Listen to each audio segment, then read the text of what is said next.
All right. I just realized I clicked go and I didn't really mean to, but I think we're good. We're probably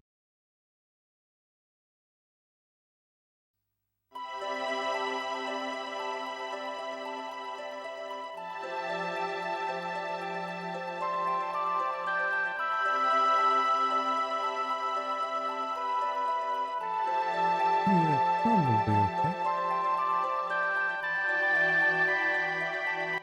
Let me rein the music in a bit.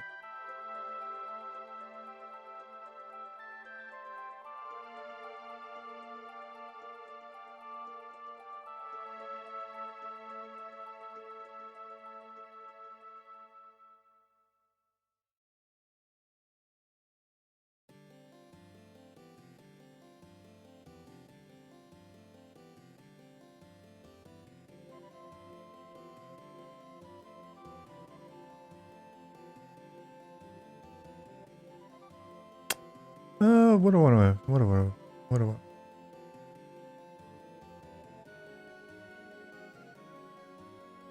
Druid. Oh.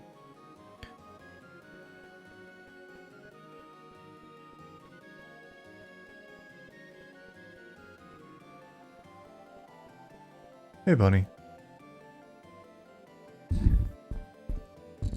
Ah.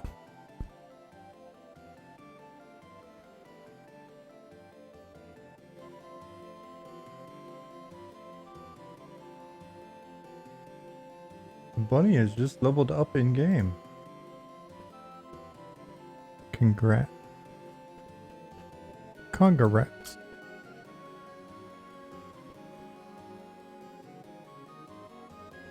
Minor heal. I should learn that.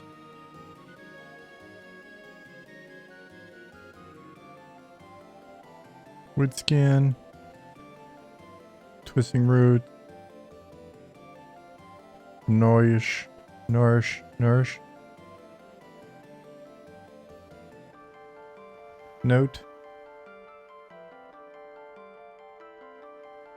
Destroy item.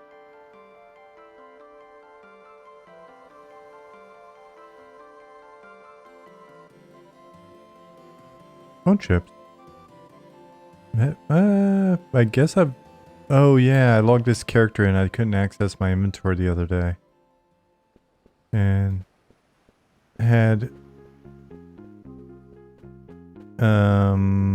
had them in, couldn't access my inventory, so I was just in spellbook, so I was just punching everything to death. I didn't do it for very long. Hey Zukin.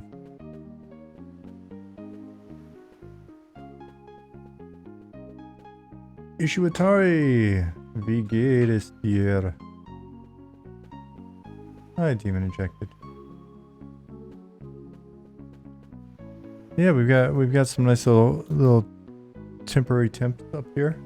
Hey Beaver.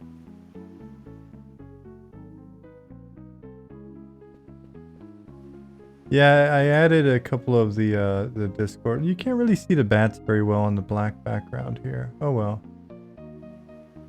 They've been added though. We can make them better later.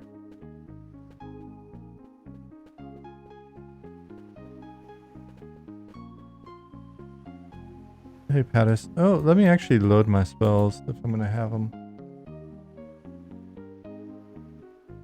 Minor heal.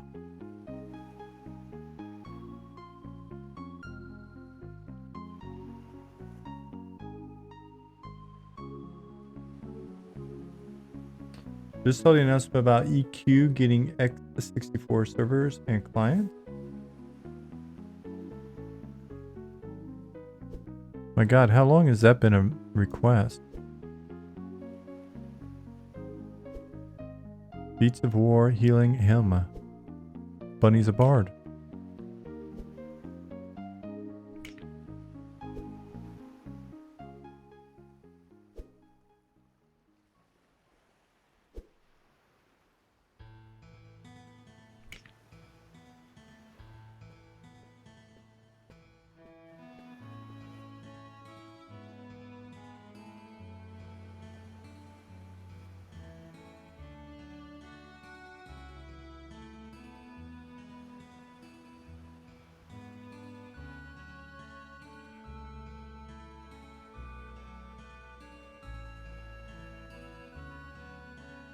I'm gonna have to, cause I had to wipe my INI file for this UI, so I'm gonna have to work on that in a second.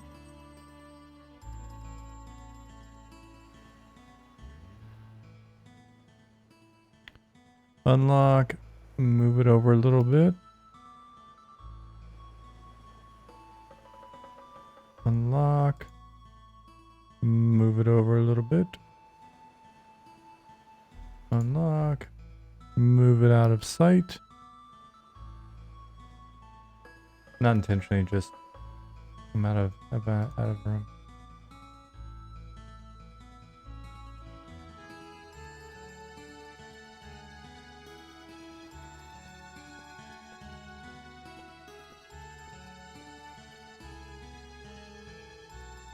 Demon injected. I have become more and more out of the loop and Luddite on such matters as time has progressed.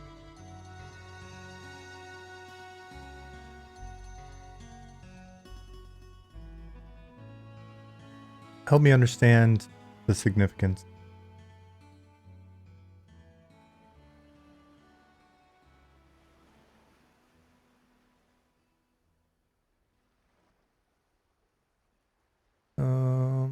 Combat.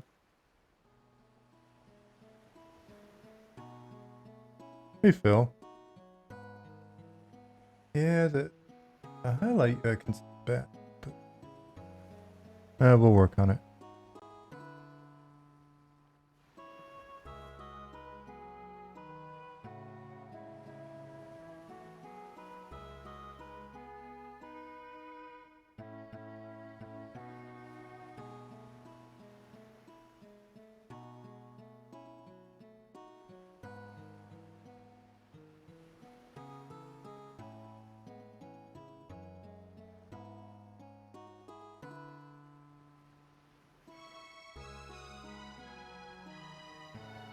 Just putting everything over here for now.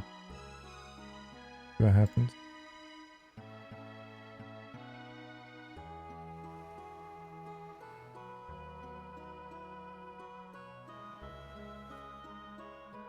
Alright.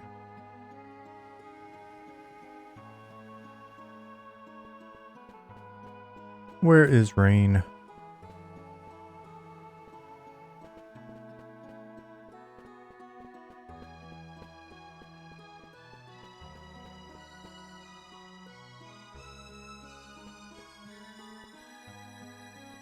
Because you're a bard, thus you're constantly casting, does that mean your arms are just going to be wagging the whole time?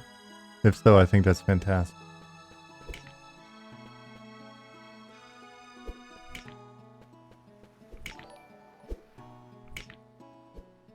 Doesn't feel like 18 months, but here we are. Still my favorite person. Love watching from the shadows. 111ZIGGYEMP. Bye. Good to see you. Yeah, 18 months. It's pretty weird to think about. Though I think at about month 16 it started settling in that we've been here for a while and we'll continue to be here for a while. Good to see you.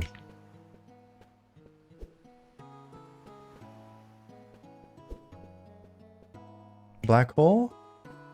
It's good to hear. I'm happy to know that you're on top of things. You're prepared. I'm just gonna sit here and soak up experience while Bunny runs around and kills everything.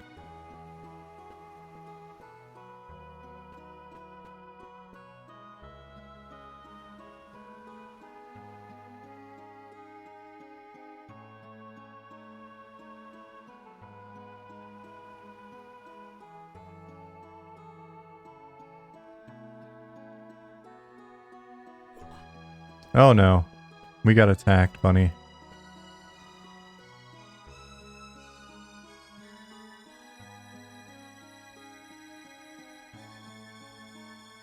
I'll do my best to heal you.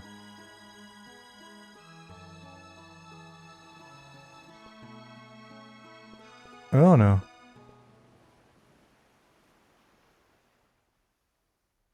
I need to make sure I'm sitting.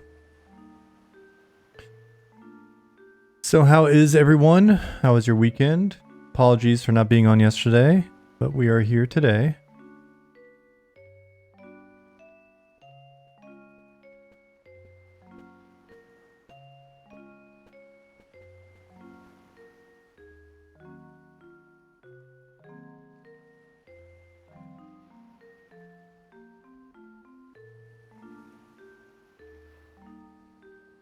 Is the Sandstorm control panel the same or an adaptation of the of what SOE used? I don't honestly. I don't know what you're referencing. The sandstorm. If you're referencing the sandstorm that we showed in the video, that's a weather effect that Ali was playing with. So it's all original. It's done in Unity.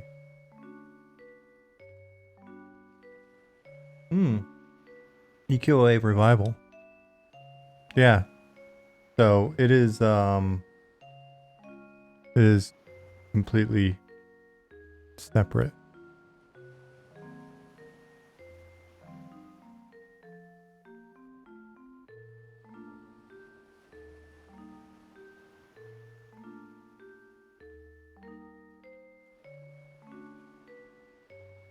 If you're referring to what we're doing here, if you're talking about oh no. Sorry, Bunny. I just didn't have the mana for you. If you're talking about the EQA specific stuff, then I am absolutely out of the loop on that. Healing Him is...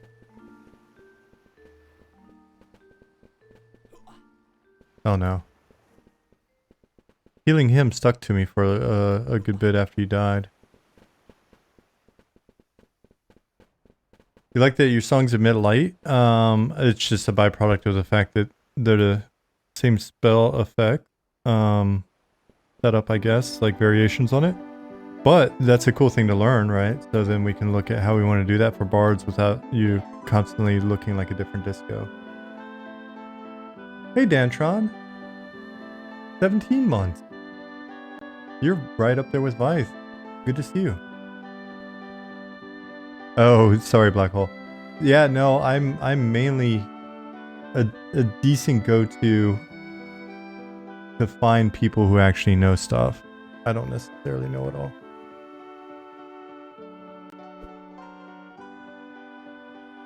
Relaxing Super Nintendo songs. Maybe too relaxing.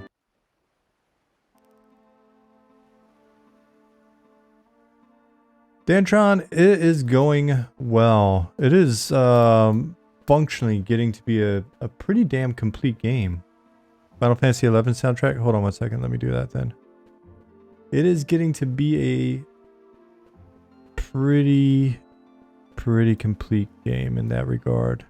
And it will be moving faster. We now have 2 new artists on board. And we've got 2 additional programmers in the hang out with us and see if they like us and vice versa phase of things. And I strongly believe they'll be onboarded in a not too distant future as well. So, and that's on top of all the damn progress Ollie's made. Considerable effort. Oh, sorry, Bunny, I left you hanging out there while I went to run around. I mainly ran back here to be safe so I could find the soundtrack. FF11 soundtrack.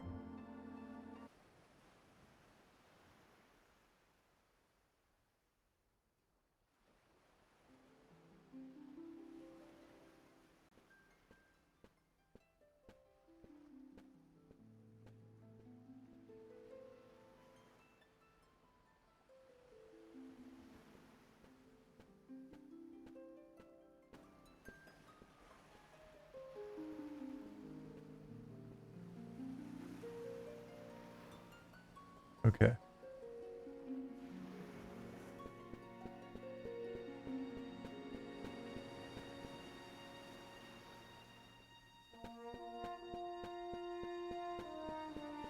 What are we using for our back end?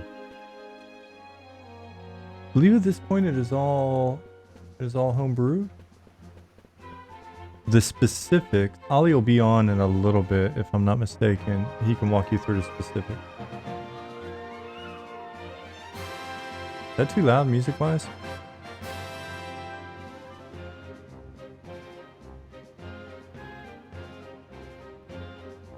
Can't wait to play some pre alpha when you've a little loud. Yeah.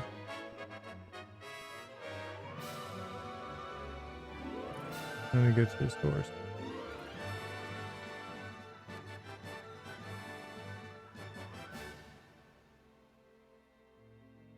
How about now? It seems to come and go, so we'll see what happens.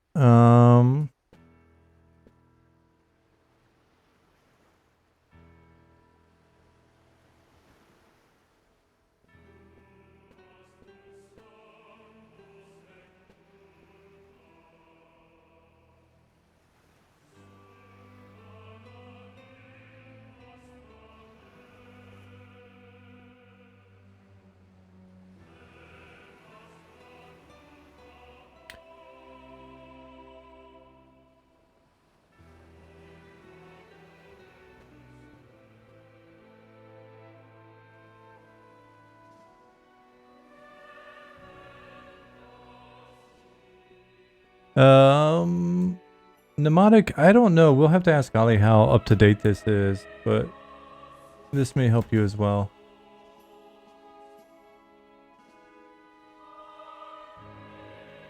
Is it Nagatsun or Nagatsun? Either way, is this something that's under development and will it be released at some point or just tech demo kind of thing? It's under development. Here, check it out. That is our website.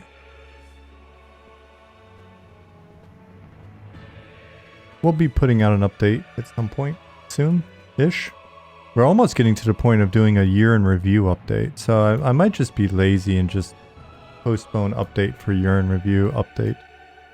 But we've got some cool art stuff in the works. We should be getting our first revised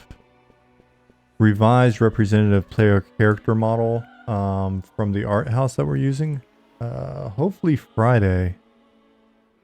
It'll be the robed model that we're looking at concept art for.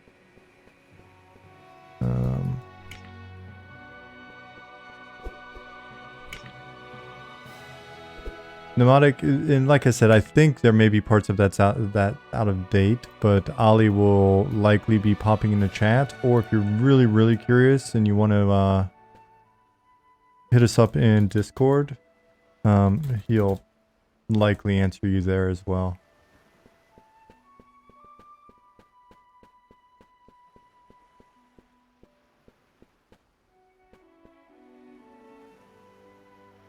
Thanks, Commander. These are the ones that we put in a few months ago as just sort of stubbed in so we would have some feedback during combat. The fact that Bunny's playing a bard means that you're seeing a hell of a lot of them, which is kind of interesting to see. If you imagine 2 bards, it'd look like a disco right now. But it's fun. We can iterate on this and see like what ideas this gives us. Holy shit, 5. 20 community subs.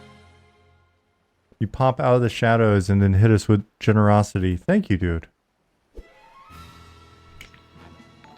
That is extremely cool of you. You're behind? No way. No such thing as being behind.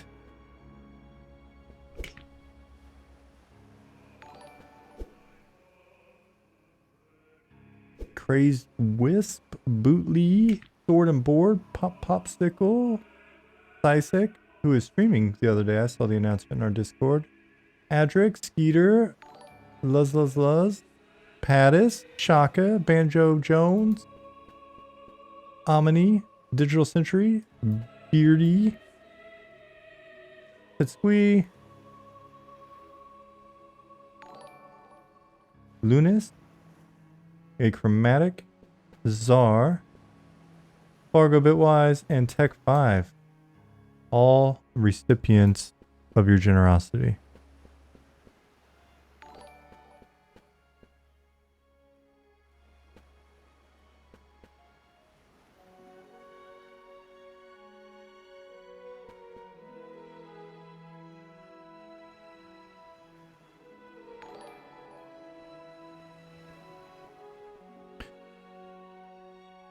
So yeah, enjoy the capsule, people, while they last.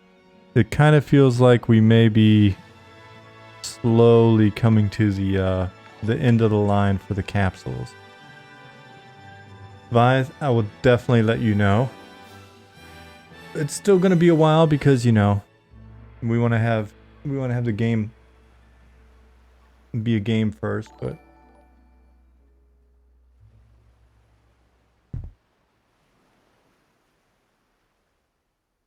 maybe we'll make a little museum and put them in there for a while.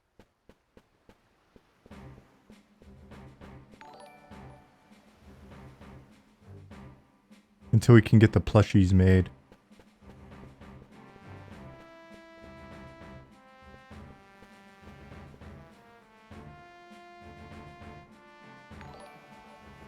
The Hall of the Ancestors.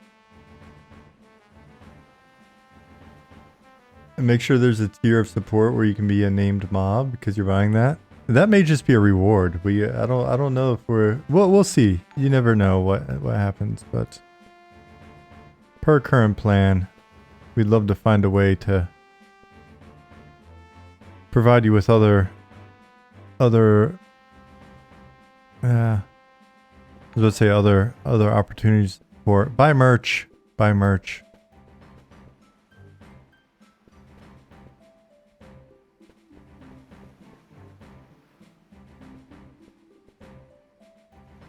Yeah, Bunny suggested the Final Fantasy XI music. I let Bunny die again.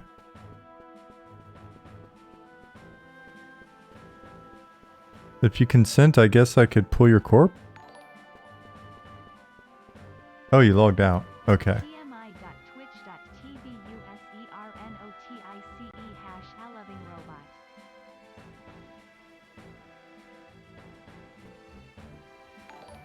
Sorry, Nick, I got distracted, and also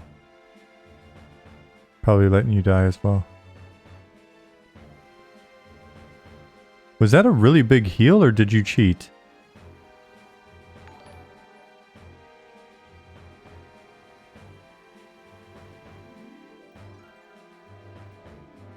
Thank you. Let me see what this is even. Shoot. Oh. I'm a bard, though. But that's badass. Not a bard, a druid. Why did I even say that? Nice. Got a bow. Got arrows. Got an ability. 911 said, how are you? What do you think of the new EQ TL expansion?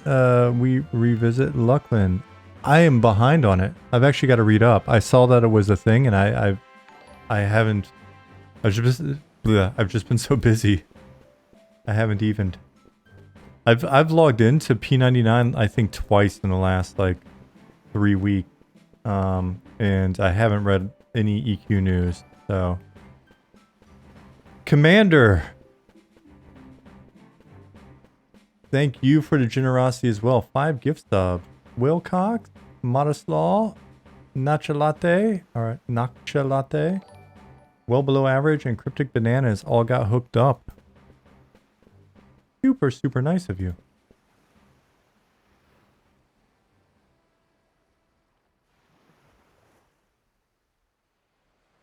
Oh, awesome. 1, it's cool that you're getting a chance to beta test. And 2, it's good that you're having fun.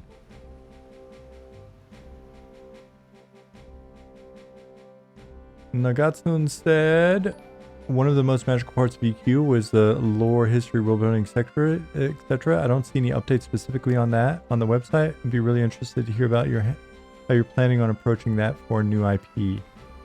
So one of the tasks that we've got. Well, we've got a collection of tasks related to getting lore out at some point in a public-facing way. Been holding off a little bit because I really want to present that along with some of Hamad's illustrations. And we'll start feeding it out. But the thing that we want to be really careful about, and this is why it's... let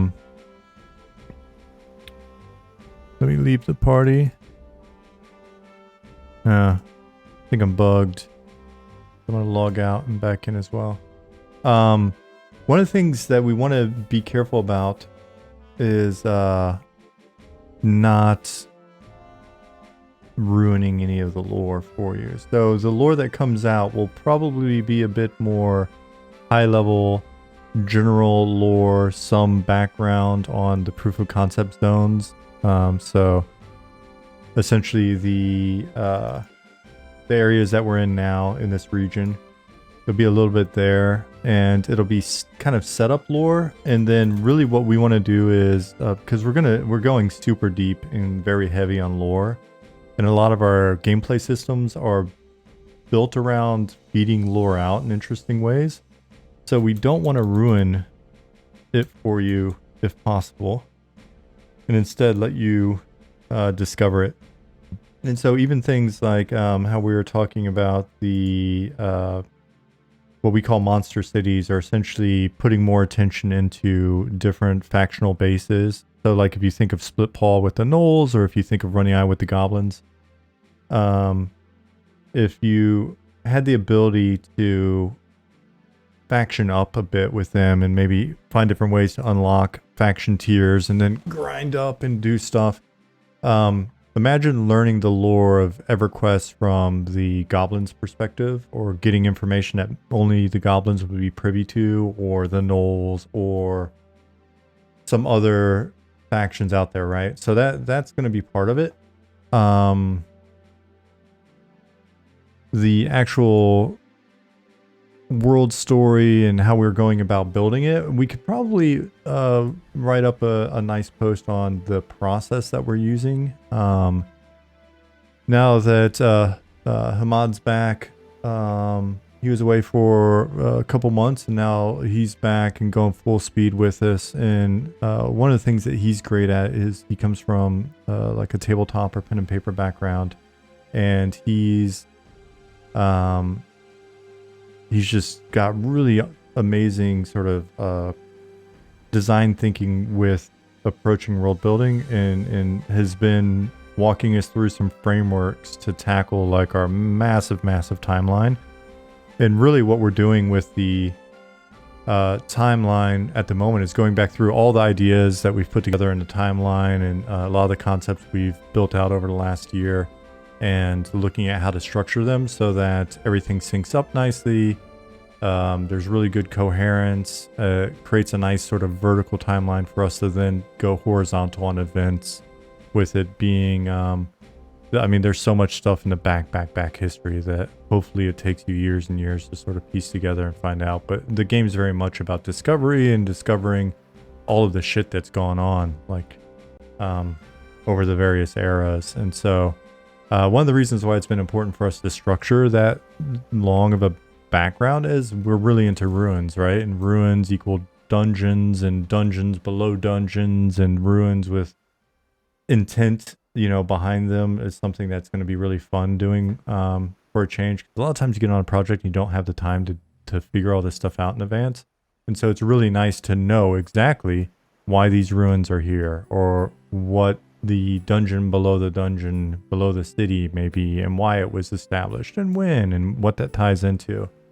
And so, yeah, we're having a lot of fun on that side. And the structures and frameworks that we're using now to start to pull it together, it's making it feel really good and very, I don't know what the right term is. It's making it feel like we'll be able to do some really intentional lore work that in my experience it's kind of rare to have that opportunity to really be able to think through everything and have enough depth and be able to then plan ahead. So yeah, all that, because I'm not telling you any specifics, won't mean much to you, but needless to say, lots of work. It's really fun and super excited to have you start to discover it. Have you ever run into a situation where you had to put the brakes on something simply because of future creep becoming a thing? In this project or in general?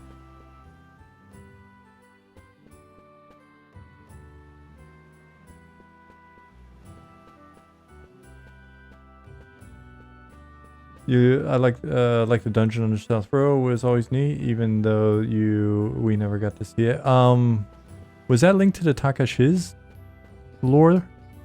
Because one of the things that we're trying to do is with like even as far back as Lost Dungeons of Norath was to be able to hit some of that and get it in. On this project, we haven't. There's like a thing or two at the end of our list where we're like, how important is that? In terms of future creep so far, nah. If anything, Ollie's been a beast on knocking stuff out faster than expected. I think the only thing that ate up time that we weren't expecting, but I mean, it's expected, it just wasn't at the time, was some server rewrites and stuff. Servers and tool rewrites over the course of like a 2-month period. End of last year, early this year. But so far things haven't been crazy. If you look at our roadmap that we have posted, it's still valid. There will be an update to how we're breaking down future milestones based on some changes that just happened. Speaking of which, there's Ollie right there. Hey, Ollie.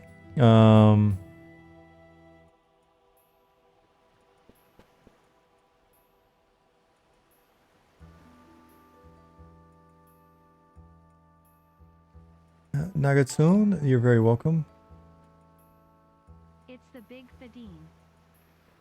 Yes, it is the Big Fadine.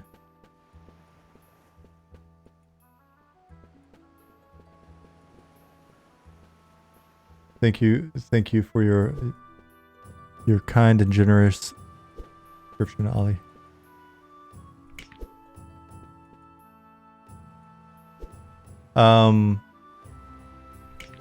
So there was a question or maybe two on the tech side earlier, and I pointed you to the website. Ollie is here now if you want to ask. Oh, I need to accept your party invite. I don't have an invite pending. Maybe it timed out.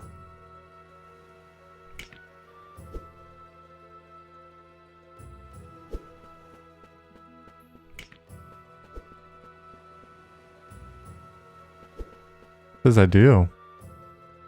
Nope. Let me relog and see what happens. I'll stay out long enough for me to time out.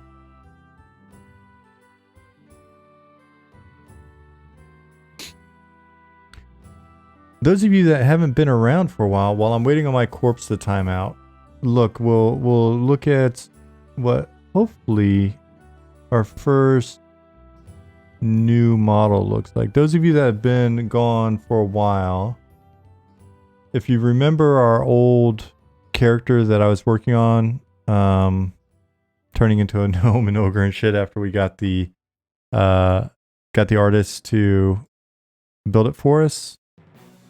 We found an outhouse. We found an art house, and as a test, they just took that exact same geo that we had for the character that you see on the website, / this guy. Here, let's find him.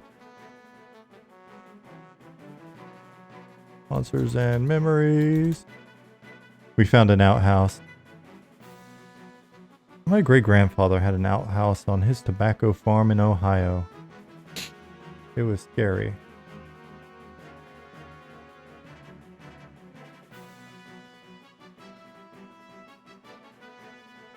Okay.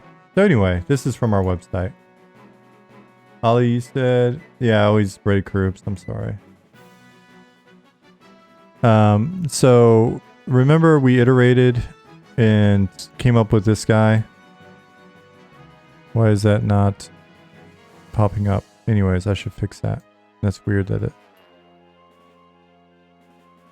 Yeah, it just doesn't do it. Well, I'll fix our website at some point then. So anyways, this guy.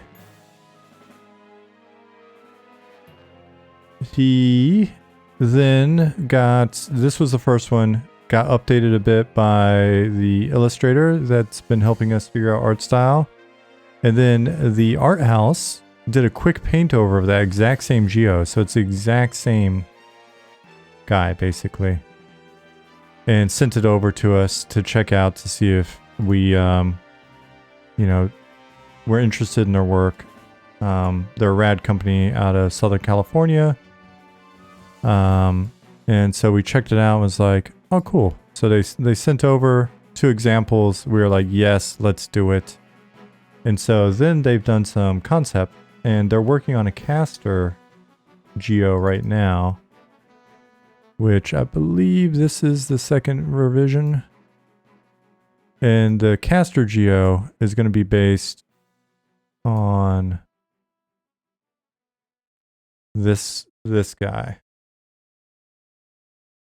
So we'll see how far we want to push the geo and what it's going to look like and all of that stuff. So this guy right here is going to be our first sort of test subject. And we'll see, because in theory, if we like this, we're, you know, not saying necessarily we like all these details or whatever, but if we did, then the goal would be how much of this can we paint in to the same geo in a very old school way.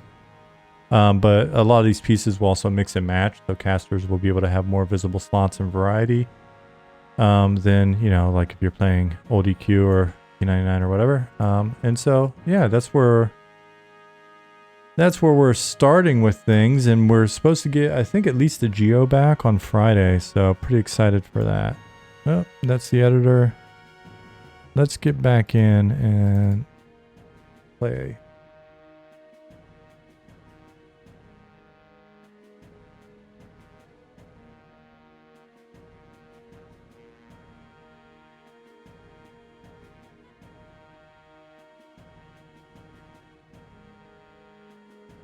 So,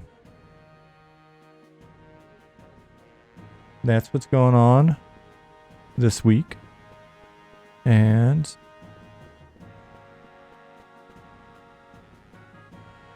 just a ton of stuff behind the scenes. Trying to keep the roadmap up to date. For those of you that haven't seen that, let's see. I will find the link on. Make this easier to find, to be honest. I'll make another note for myself. But if you go to the update that's called Roadmap and Goals on the website, there's a link to our Trello board. And we'll keep getting that updated.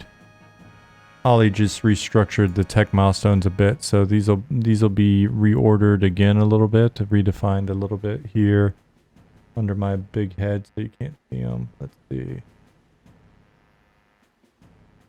Main camera. Yeah, right there. So you can check that out and kind of see here, based on what's been done versus just an initial implementation. We'll iterate on things still to be discussed, etc. So you can walk through that, piece together overall what we're looking at. That'll tackle a little bit of the feature creep. Got some features here on the end that are a little more ambitious and risky, so they've just been pushed to the end of our development timeline as well. Cool.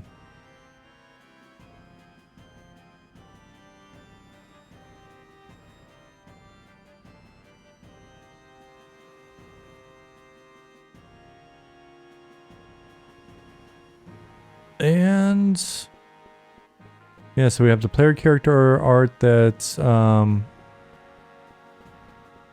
should be coming up. It'll be a little while before we got it fully animated and in game and all of that. So that'll eventually replace these capsule folks that we have. We've got a very cute rat and a very cute bat and a very... looks like it's bound to be cute snake coming up. Just saw it in black and white. So we'll continue to work on them, get them animated, and then start replacing things in here. And if you look over there, well, if you look at some of the buildings, actually, like the glowing fire beetles, yeah, glowing beetles will continue to be a thing, even when they've got a different body.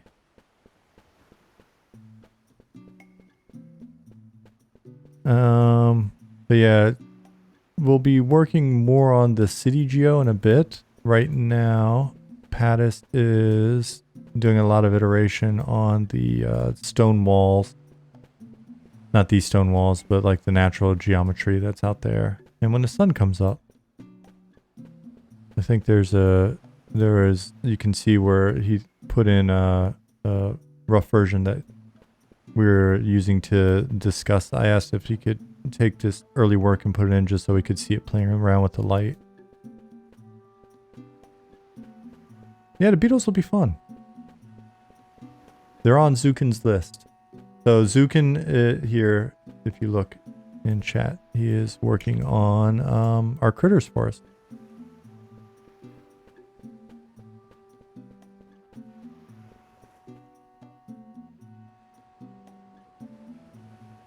Nick is moving very fast. Is he cheating?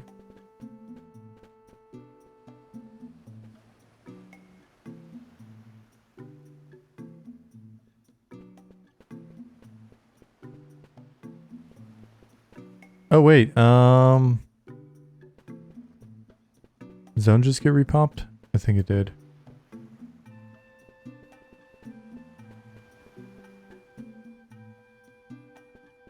No worries, Ollie.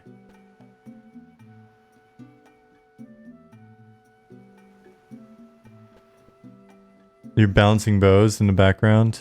All right. Well, that's fine. That's fun.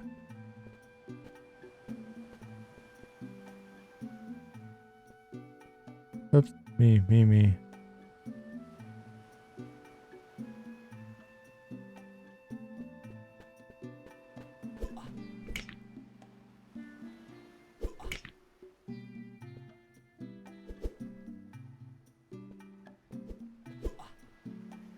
I got handed a bow and arrows earlier, but I can't use them. If I hop on my fighter, I can, I bet.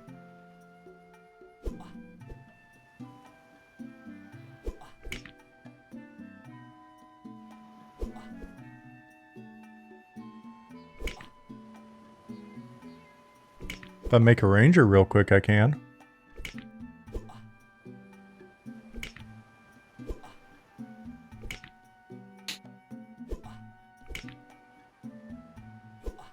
I'm gonna die.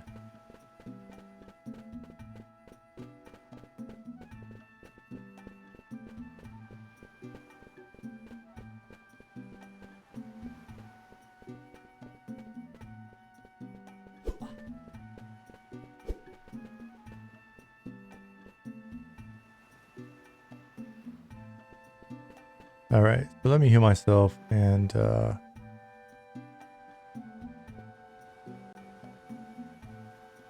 so for the next few weeks, we're going to be in here playtesting a good bit. Tonight's playtest is pretty informal. Tomorrow night we may be a little bit more structured. We'll see. And then in the coming weeks, we're just going to be beating on things. Excuse me. Quite a bit. Because there's a ton of tech work and design work that's sitting there that it'll be good to just play with a bunch and continue to fill up the giant bug database. And fix and polish things before we move on.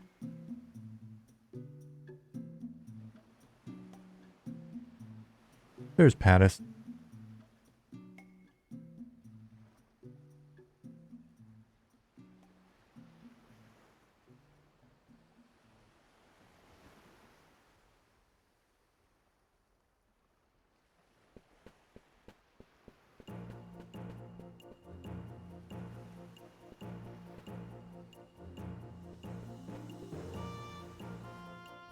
Let me invite you, Bunny. I've invited you. Alright, we're a party now. I already missed you being a bard.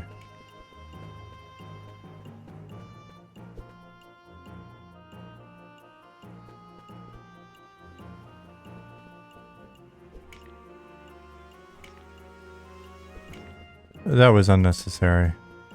I didn't have to root it. Hey, Dreg. Can you repop? Yeah, go ahead. We just killed one.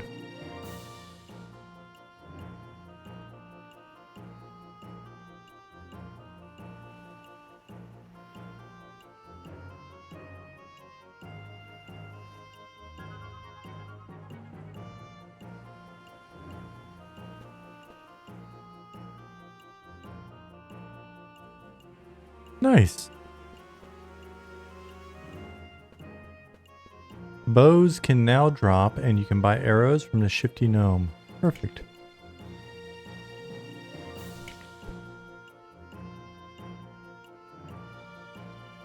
I'm going to invite Shooty as well.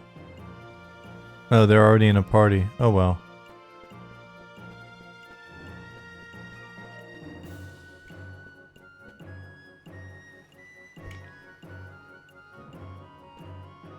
Can I give you a pet wood skin?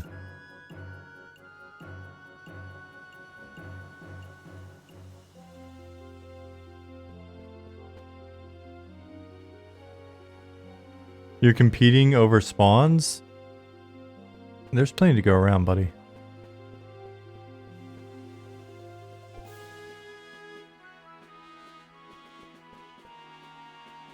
Did you just kill steal us, Nick?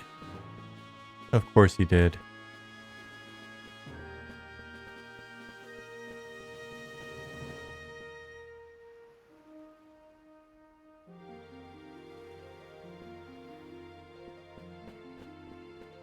Oh, you're right. We did... No. I thought he got it. Either way, I'm level 2 now.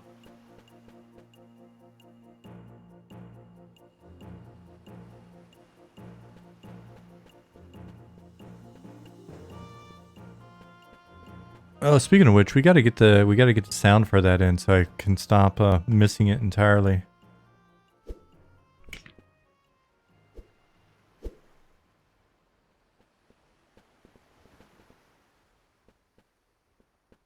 No, I was probably just wrong, Bunny.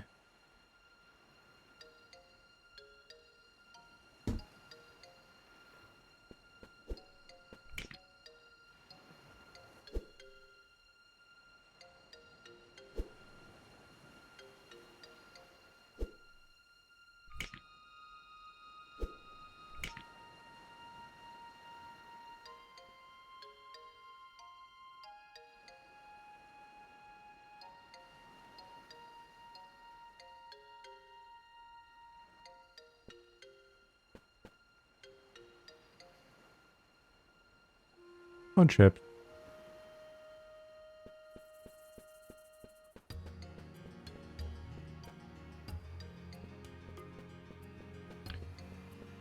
I need to go buy a nuke. I'm sure I've got some sort of little nuke that I can get. But I only have... Well, I've got 9 silver. Pretty sure I can go find something. Bunny, I'm gonna go run and check the spells real quick.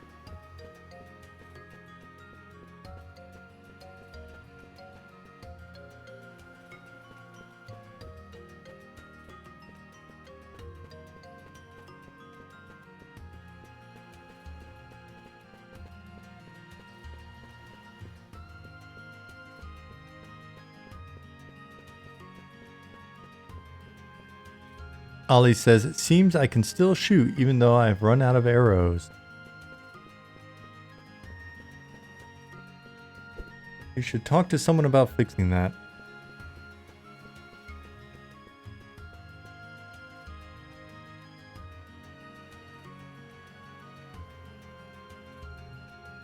Why is your head creating a vision of Fancy the Bard running on those sand dunes?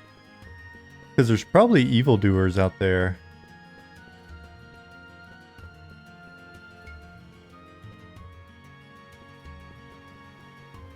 Endless Cabaret at level 1. Alright, level 40. Burning Embers. Alright, we need that. Cold Protection at level 1. Seems... There's not a lot of cold here. Fire Protection might be more helpful. Flame Burst. But Minor Heal I've already got. I got the rest of these. Awesome.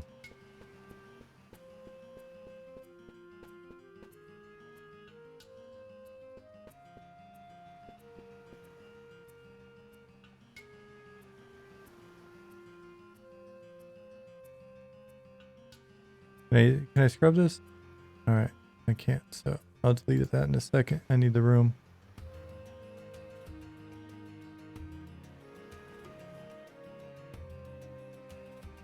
Burning Embers.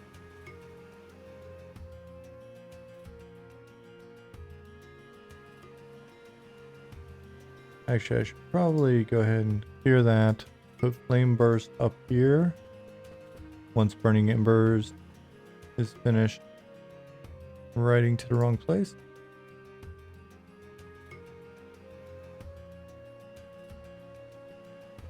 And then I'll put Woodskin in slot 6, I guess.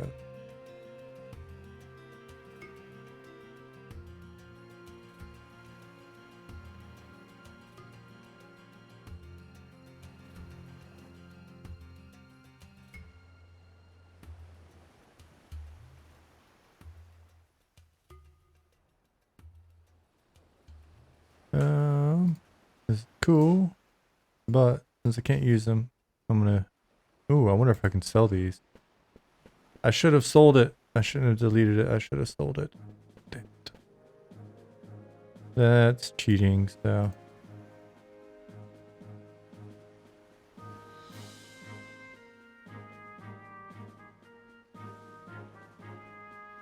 Alright, we're good. We're back at it.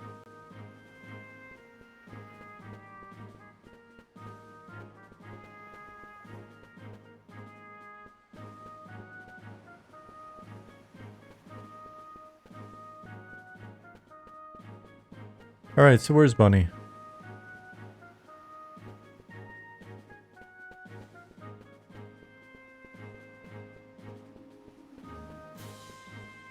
Alright, I see Bunny's pet. That's good enough. What? Nick disappeared. He became stealthy and then disappeared. He reappeared surprised. Madman.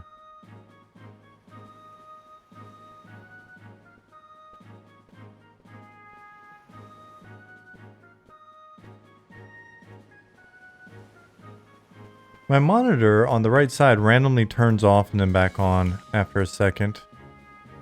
Not super frequently, but enough for me to go, what the hell?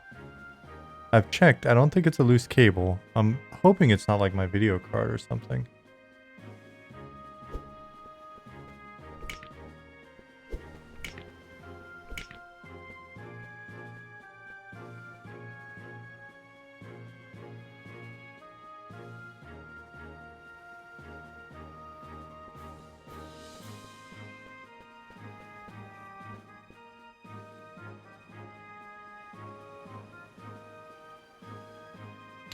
Yours used to do that. It was a power setting and control panel that was doing it. Wilcox, thank you. That gives me an area to look.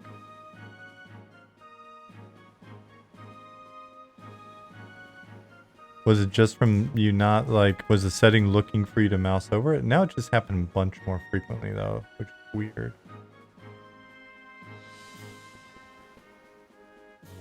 The monitor is still on. Yeah, it's doing it a bunch right now. Like, it loses signal. If so, it might be a video card issue. The monitor is actually powering off. That leans towards monitor. Yeah, I think it's video card.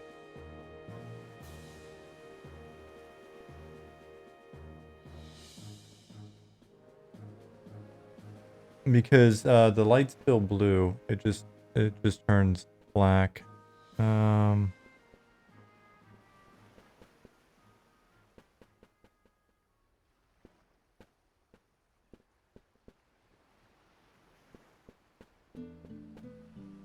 Reverse your inputs and check to see if the same behavior exists on another monitor. That's a very good idea. Alright, I'm not going to do it right now, but now I have a path to debug it.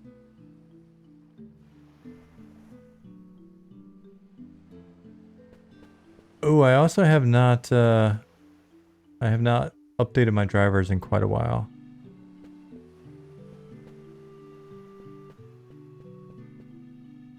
I also had Unity open in the background. I just closed that to see if that would help. For some reason, it seems like that'll help. No idea why. It's not scientific at all.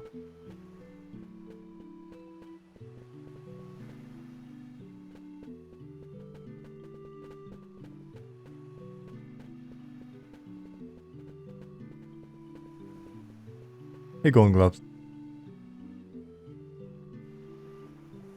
Uh-oh. Uh-oh, your pet is,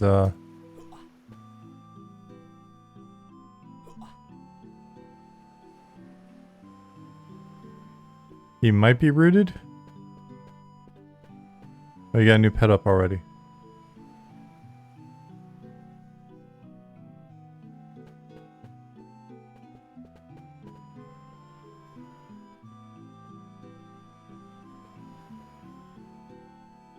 Burning Embers.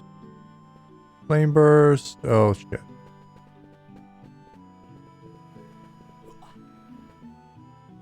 Twisted Roots. And sit. You get a thin green line that blips across one of my monitors maybe once or twice a week. Hasn't bothered you too much. Yeah, so this doesn't... Oops, I should probably run. You guys aren't going to kill it. I'm running it. Okay, you got it?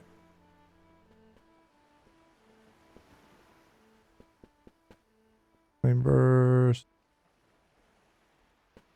Cool.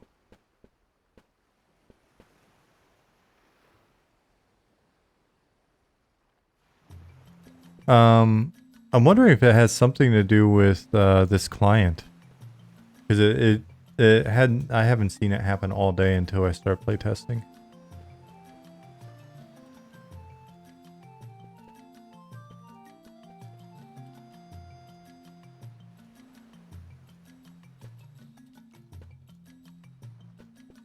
Come sit with Bunny.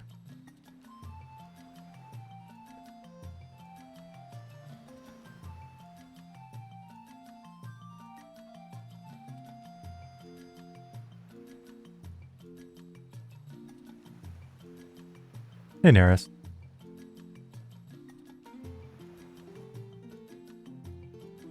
Bunny, it looks like you got a bunch of bug reports to write.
I killed a skeleton.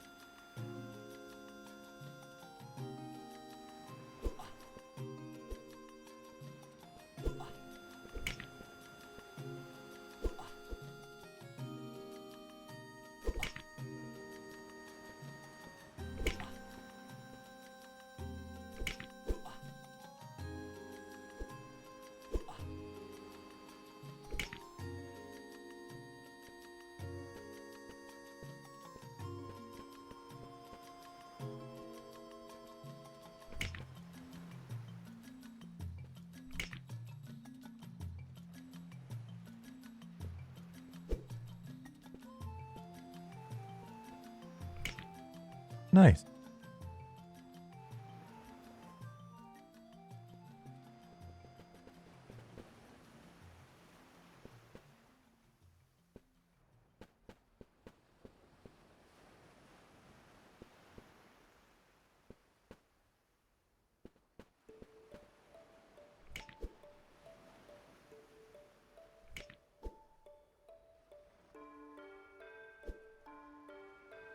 Heal your pet.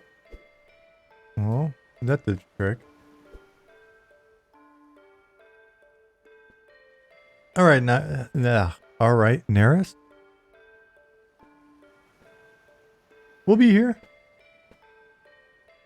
Be on for a couple more hours, so if you get done with your stuff, you know where to find us.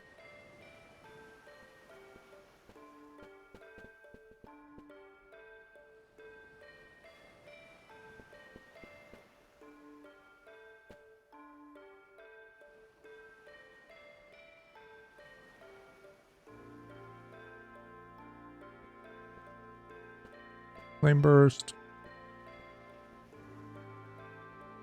And I'll hit him. There you go.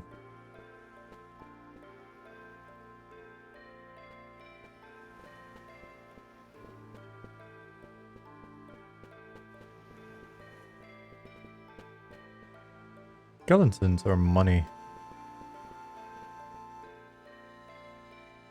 Gotta get some cloth armor.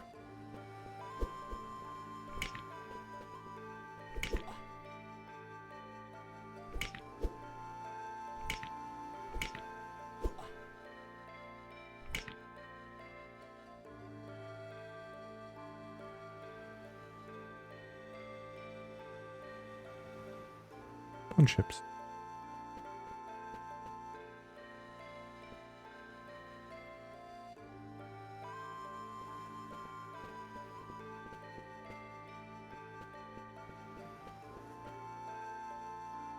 Weird, that wasn't updating on my end.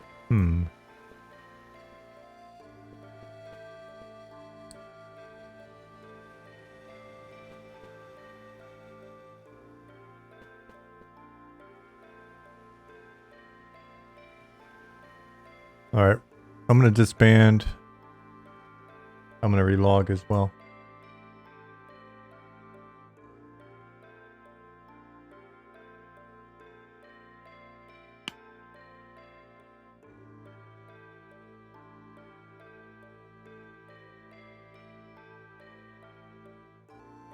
I don't think you're the only one that was out of sync.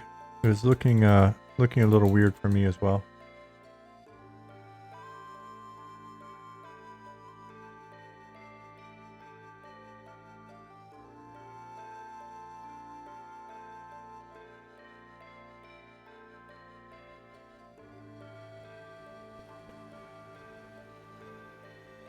Oh, did we repop?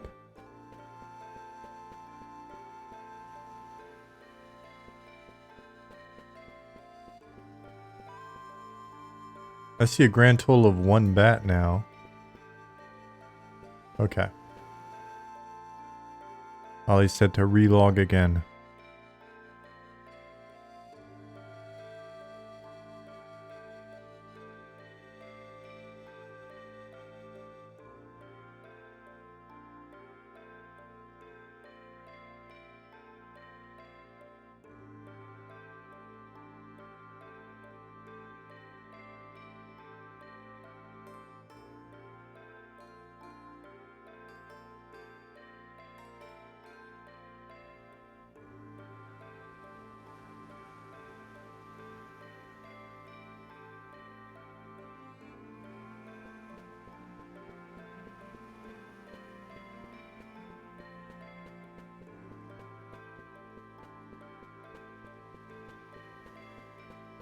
Alright.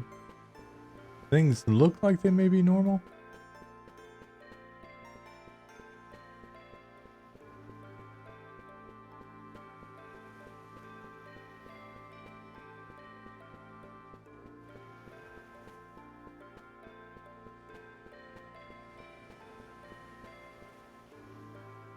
With Bunny gone, I'll just have to solo.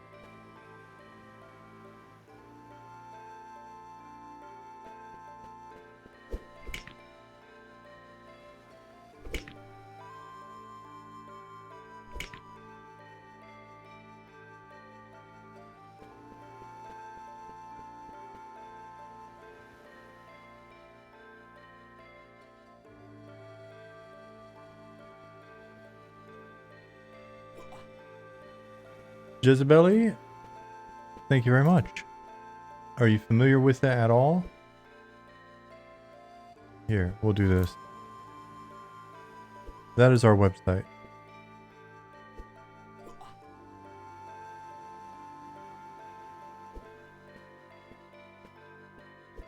Keep in mind that you're looking at a bunch of placeholder art at the moment.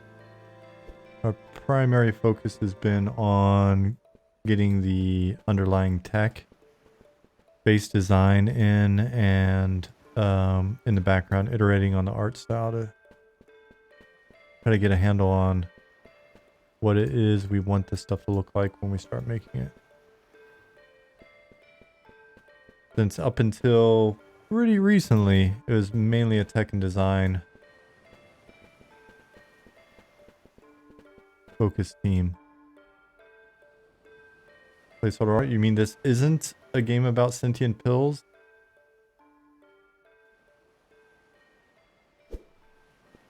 We might have been lying to you the whole time. It may actually be a game about sentient pills, but we're just trying to not ruin the surprise. Did I get interrupted? I did.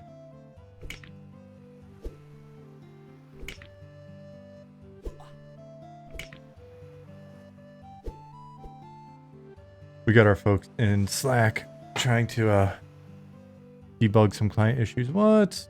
Cloth tunic. I will take it. Bone chip. Sure.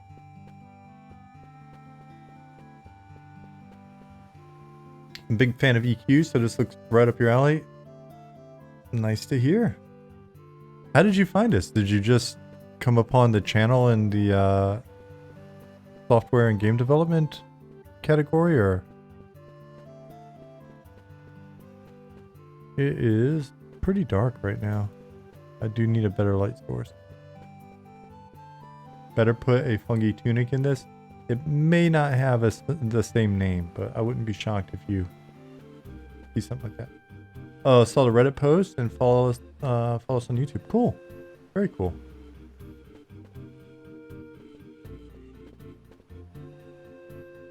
Well, glad you're here. Placeholder art? You mean this isn't a game of sentient pills? I read that before. I thought you were making a new comment. Sometimes I just look up and reread.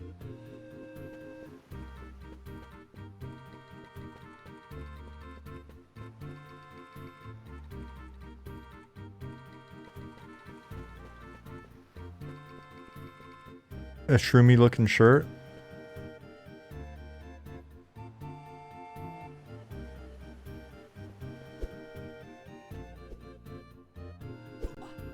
If an item name gets stuck on your cursor when the inventory is open, mouse over the item again to make it go away. It happens when you close the inventory while mousing over an item.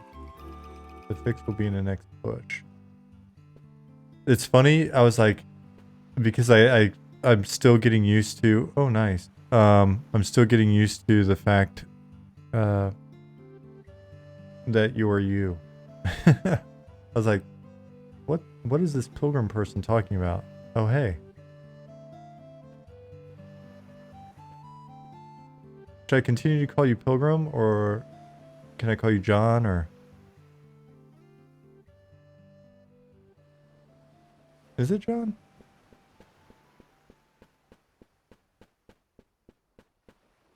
Can I call you JG? That's pretty dope. EJG.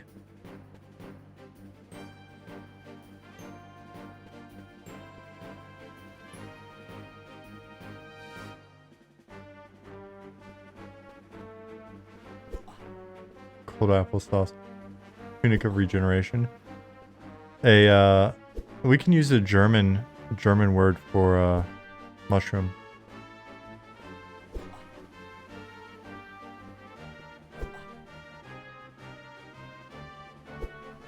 The Pilsy tunic of regeneration.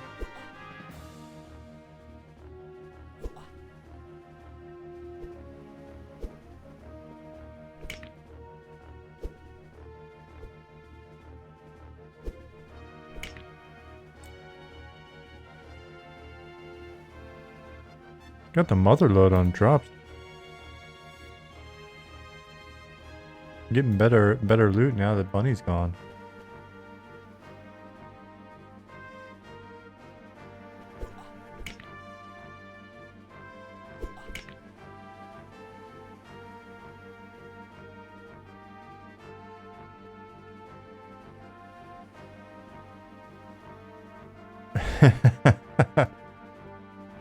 I forgot about this one. Oh, shit. I saw it in the database the other day as well. I don't know why I forgot about it. The non-fungible tunic.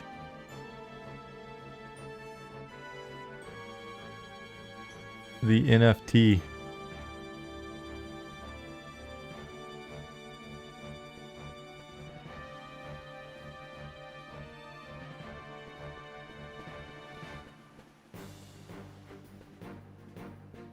I'm not going to use it right now, though. That would be too cheating.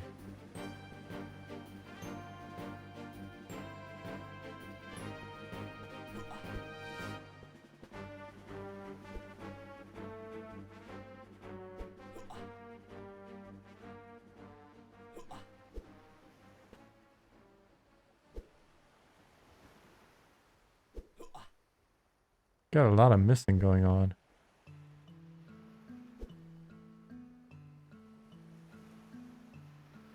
Eminem selling out confirmed. NFT barrage incoming.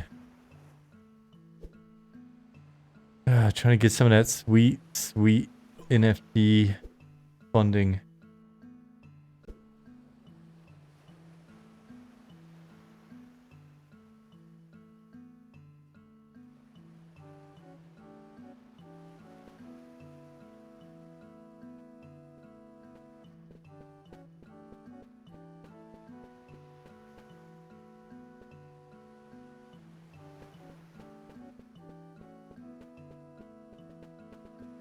All right. Since a few of you have not seen this before, actually, I'll ask. By show of hands, who has not seen like the inside of the city and stuff like that? And if it's more than like 3 people, then I'll stop what I'm doing. I'll go run around real quick. But if it's only 2 of you, you'll have to wait. There's one hand.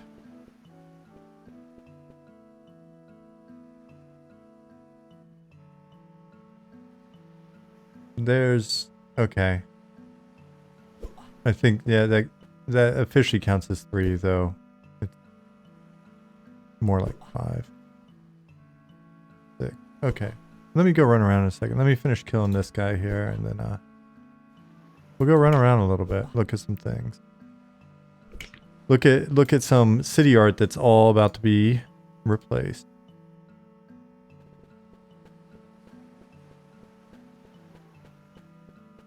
I'll put on my non-fungible tunic real quick and regen while we walk.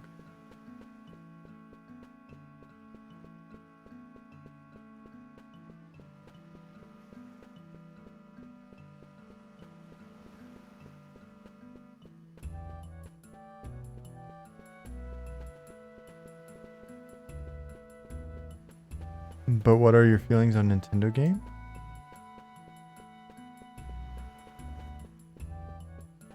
Is that some sort of a joke reference or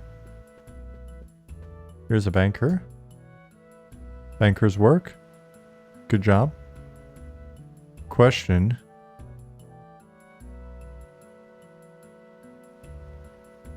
Yep, it does. Banker does convert my money. Good job, Ollie. Oh, you're playing your Switch right now? You love it? I think Nintendo games are fantastic. Nintendo games are why I even work on games, I think. They're a big part of why I work on games. Rusty Longsword needs to be sold. Alright. What are you playing on your Switch right now? Alright, so a little market area.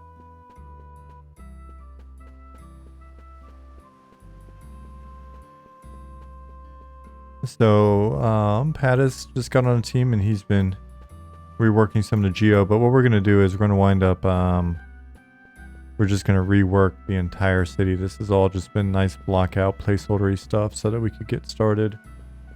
Luigi's Mansion 3. I haven't seen anything on it.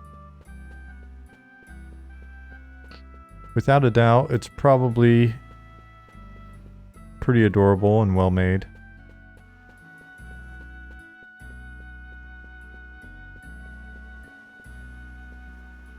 Yeah, this is all just it's a big playground for us to test stuff out. Oh, these guys have collision now. Oh. Was it just the one? Did I get a lucky jump? Interesting. So yeah, this was meant to get us started and give us some placeholders to start playing with things like camera collision. Scale, all of the scales super off, right? Because these guys, even though they look normal, because you know there are sort of our anchor point reference wise, this capital is actually pretty big. You need to restart the zone server? That's fine. I'll just log back in a second and continue. Tell me when it's ready to go.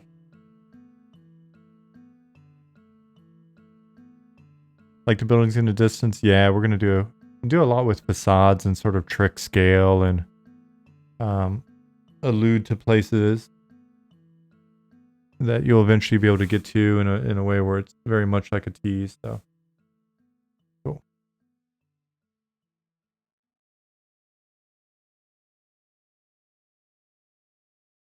I no longer have a cursor.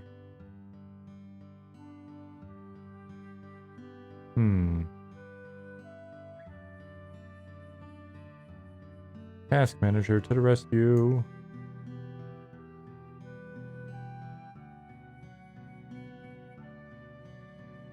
I will end you, task.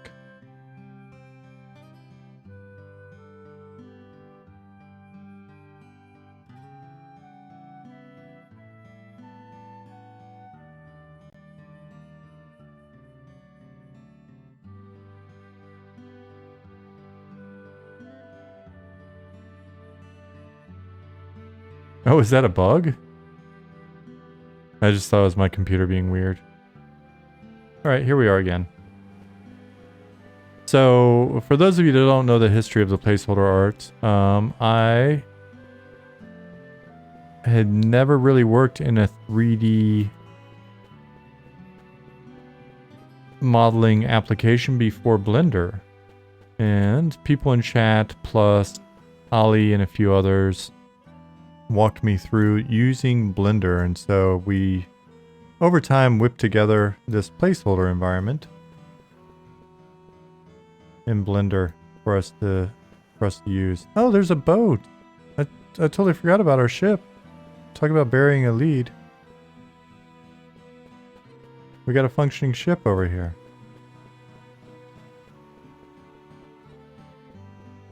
So yeah, basically just whipped together a bunch of placeholder art so that we could do things like swim, which we'll do in a second.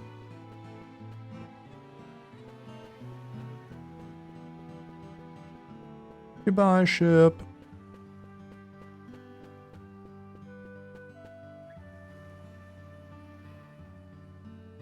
Bye-bye. I hope you find your dad.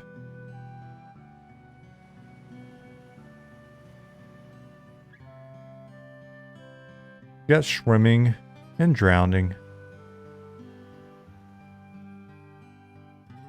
And ladders. Holy ship indeed.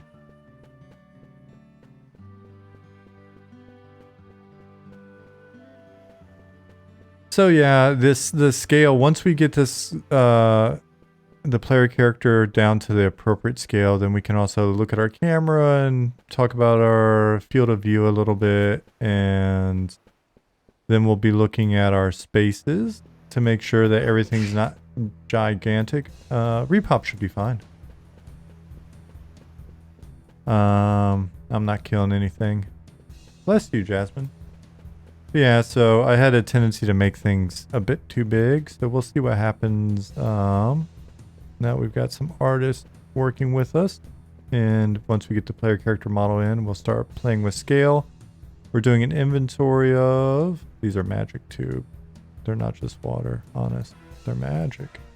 Hey guys.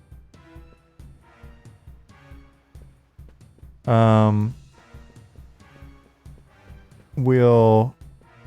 Sort of order of events is we're in the process of locking down some of the foundational lore and timeline and stuff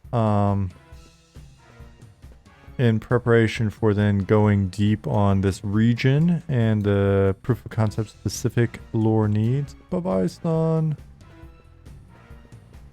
Hope to see you tomorrow. He's sleeping. And then what we'll do is we'll go through our inventory of needs, all of the things that we would want to have in this wonderful little proof of concept city of ours, which is actually a 3-tiered city, but you'll only be in tier 1 as far as I know, unless we get super ambitious. Oh, there's Nick. Then we'll redesign stuff. We'll use the new understanding of... Oh, illusion. Nice. I was wondering if that was going in. Illusions.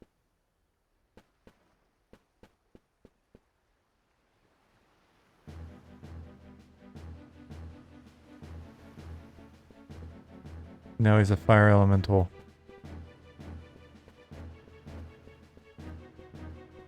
Now do that next to a guard. The challenge.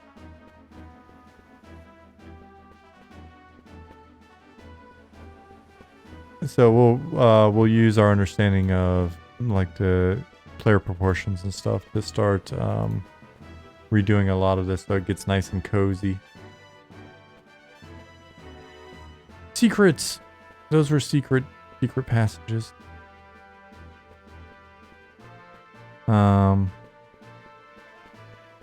Just started watching for today's stream. How's the art coming along? It is coming along.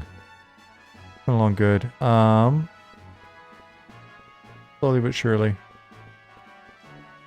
Lots of experiments going on, a lot of iteration going on right now. But, coming along. Yeah, lighting's a lot of fun. Now, I've got a very tiny light source. I've played around with the light source in the editor and made like a torch simulation, some other stuff. So that'll be fun as well. If you saw when Bunny was on earlier playing a bard and the bells were pulsing, it was kind of fun with that light, so that gives us something to consider. So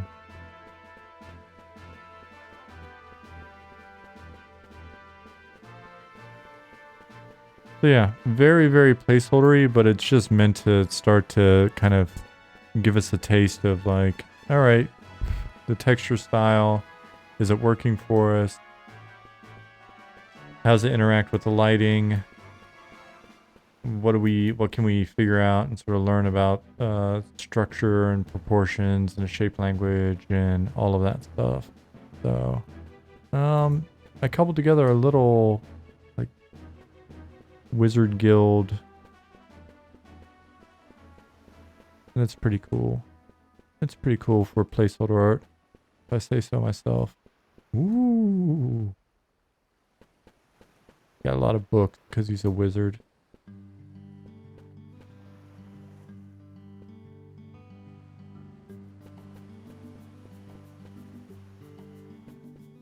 Spooky.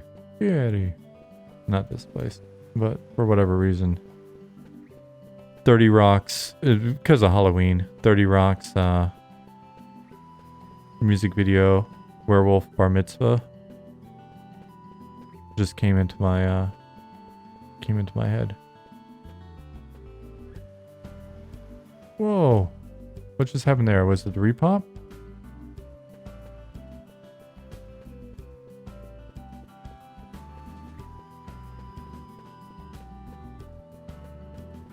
I could cheat, I guess, and up my run speed.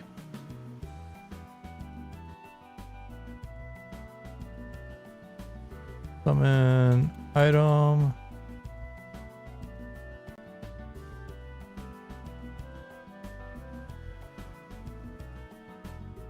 All right, let's move this tour along a bit faster.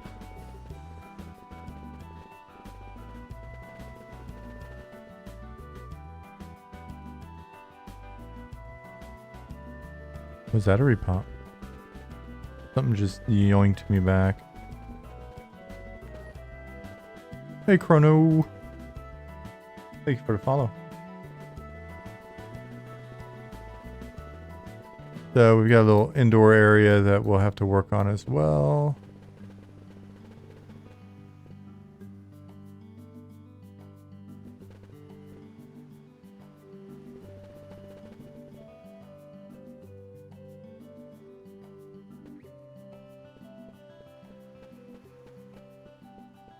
Speaking of spooky.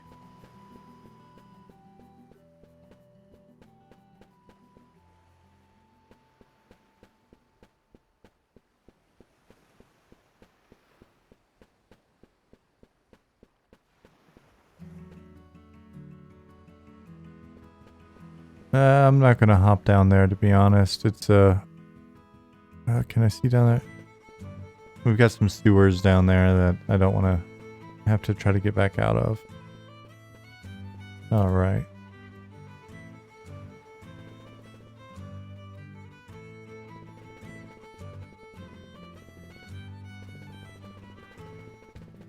We'll run up here.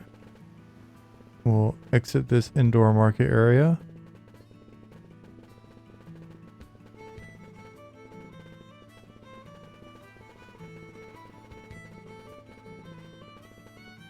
Get up here where you can see the city a little bit better.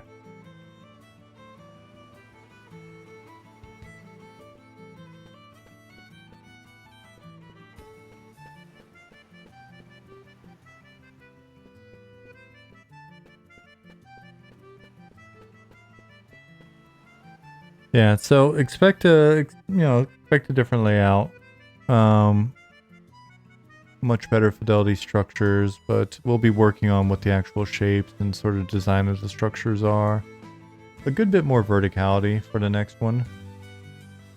So there'll be multiple levels, kind of playing with what I did over there with the ladder and planks going from building to building and stuff. But we want to have it feel nice and dense and very much like a sprawl. We'll see whether or not we elevate the tiers a bit so that they're easier to see over everything that's going on down here. It's funny when you break down all of the buildings, like building type that you would want in a complete city of this sort for proof of concept. It winds up being a pretty decent number.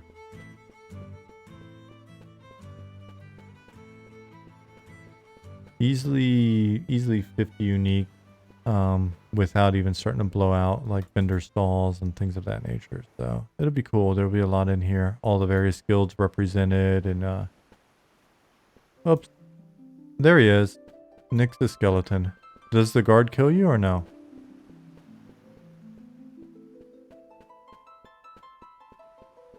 Not yet? Okay, you're safe. Good.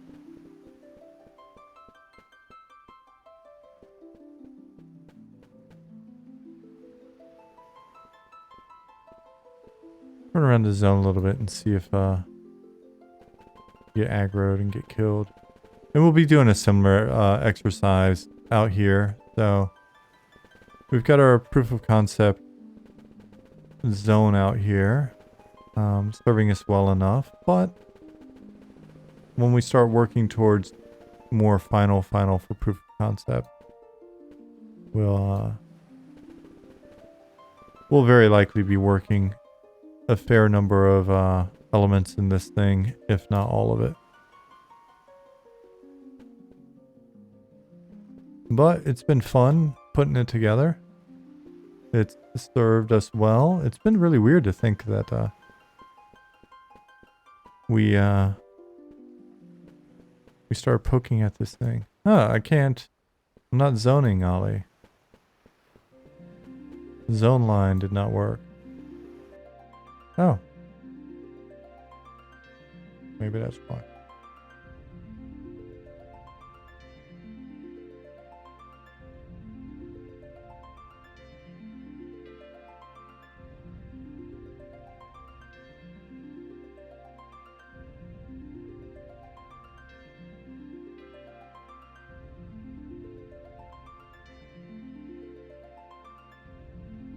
In trying to fix zoning, you might have broken it further. Oh, should I not zone tonight?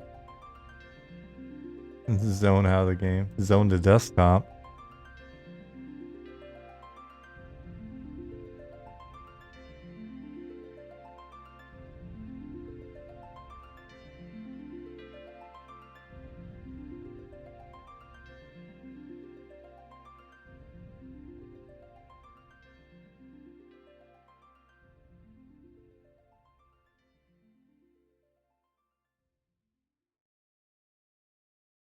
Well, this looks promising.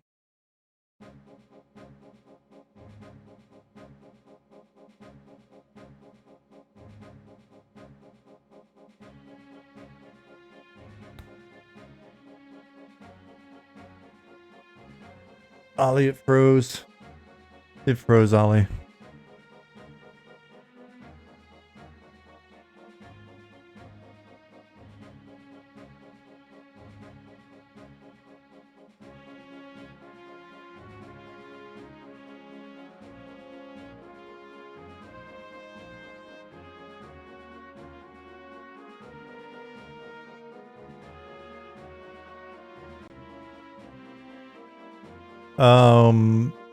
The placeholder dungeon.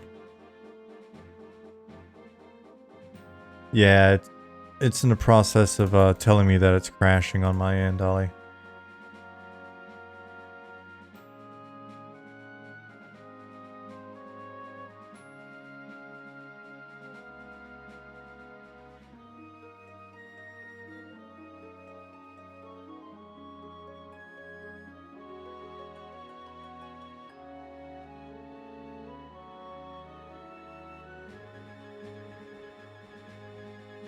I'll try that character one more time, and if not, then I'll just switch tunes.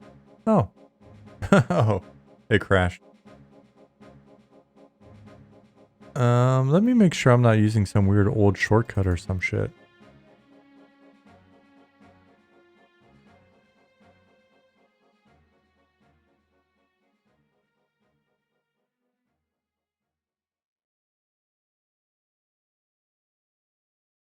Can I even use an old client, or does it check the client version?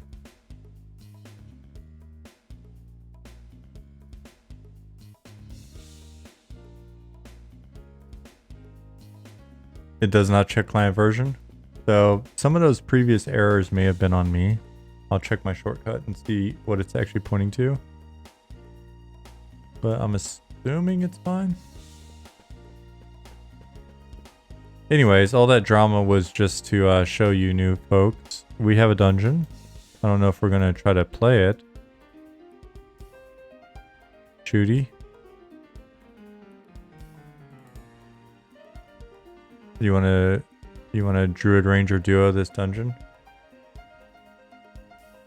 Two of the most powerful classes in the world.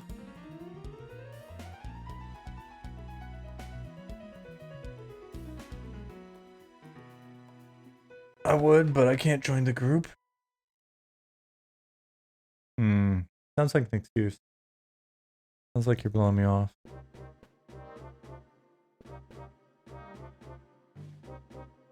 Skeletal guard, yellow to me. Scary. Twisted root.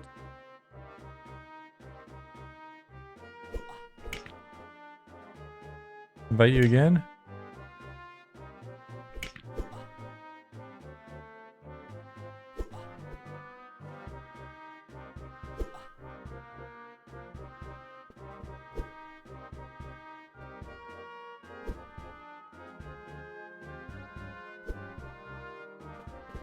Oh, I forgot I was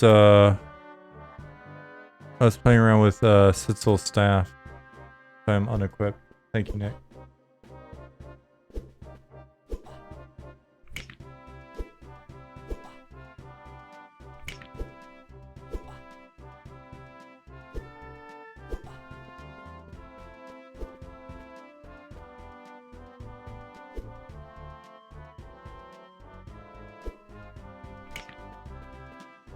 I guess I should probably be using this mana for heals, but I don't think we're in a very good spot.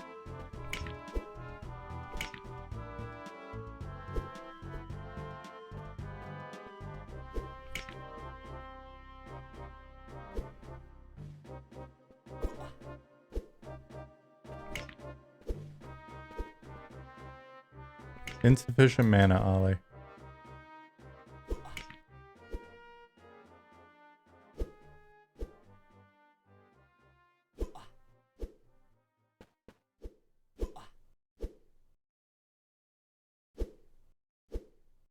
Nope, not enough mana for anything.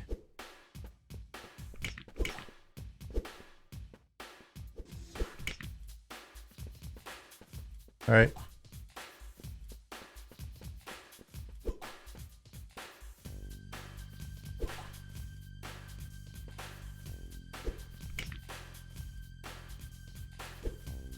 Ooh.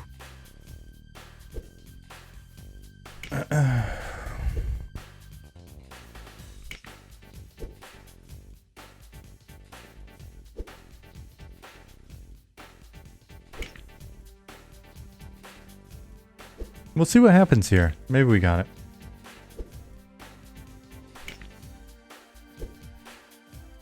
Or maybe not.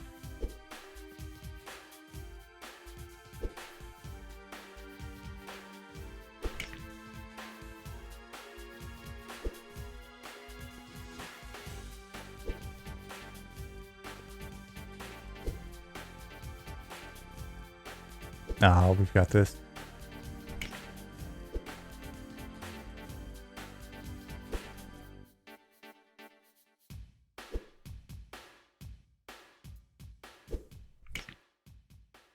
Dude, he's wanting you every once in a while.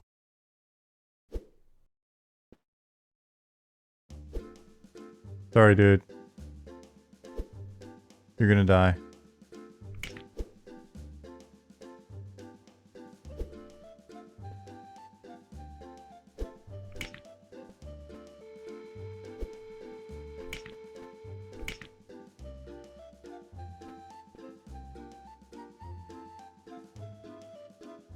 What the hell just happened there? Did we legitimately beat him?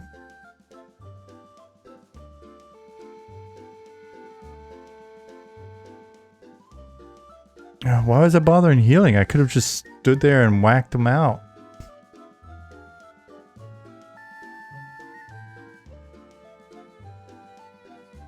Yeah, I was wondering, something hit him hard.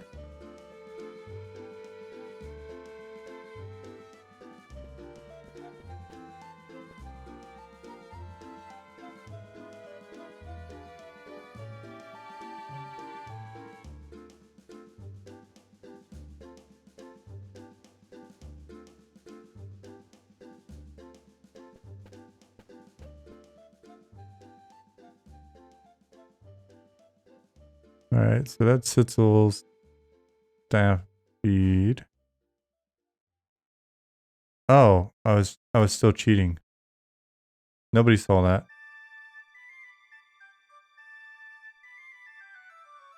+2 hit point regen is probably what I need to destroy this so I don't accidentally cheat again. No one saw it. It's fine. Do I have the option to disband? No, I don't.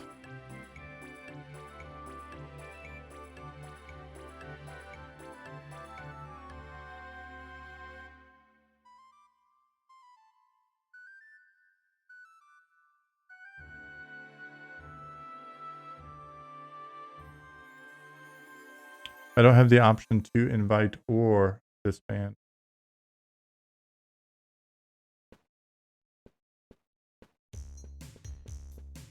Are party bugs gonna be one of those things that that sit there and oh wait, yeah, I guess invite. Can't invite because he's already pending invitation.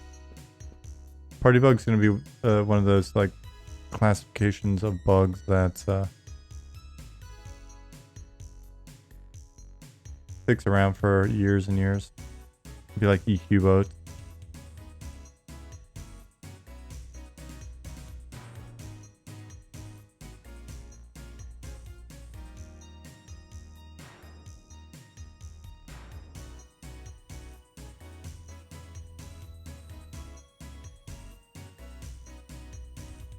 Mnemonic said you're using HRP, right? What's the reason for using it over URP? Ali, do you want to answer that one?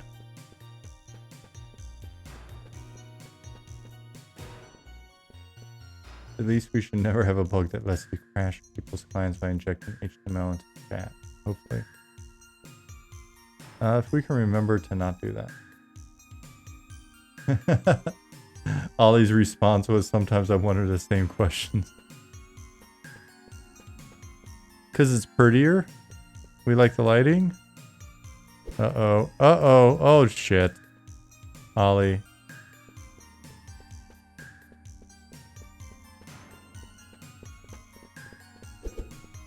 Train to zone. Let's see if I crash on zoning.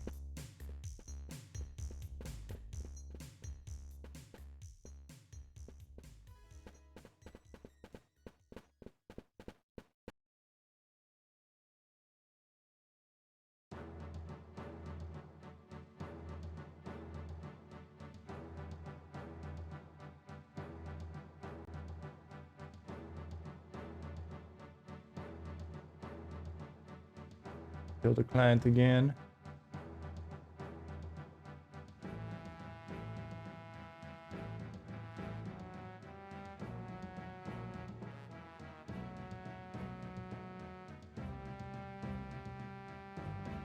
Fair enough. Just the art style you seem to be going for could probably be served by URP.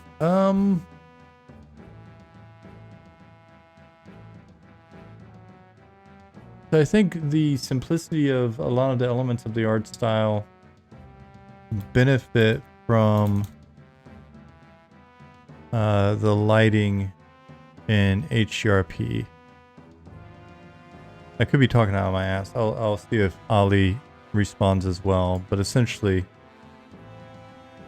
we're going for hand-painted textures, simpler geo, but we really want to play with light as much as possible.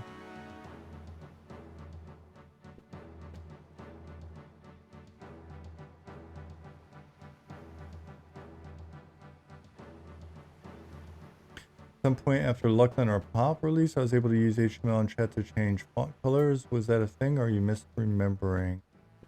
I'm trying to think what that would have been linked to. Ollie's response was, HCRP comes pretty batteries included. If we spend time, we could probably get URP to the same fidelity. It has to be played around with at the moment for phase 2. Yeah, I can click expand. It says I'm not in a group. I am not a cat.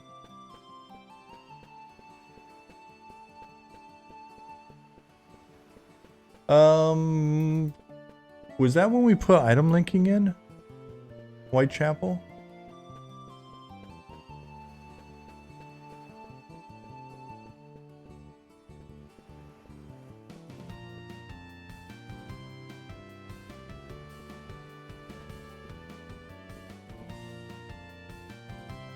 Oh, I remember.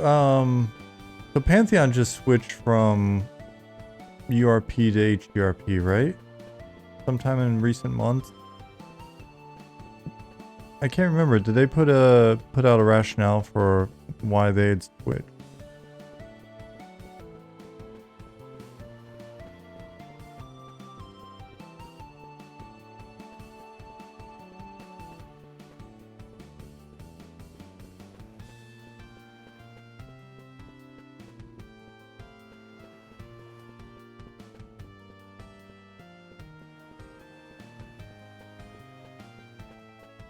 I really do wonder if it was related to item linking. Gotta make it back to town before nightfall. Did you put in nighttime spawns that are gonna kill us, or?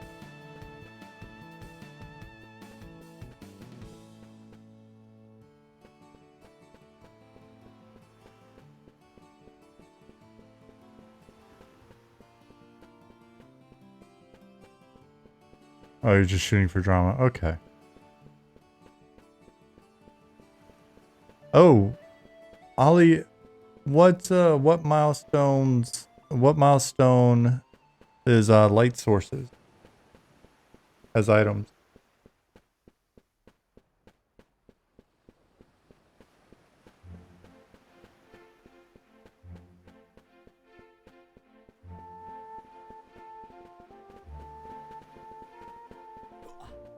Oh shit.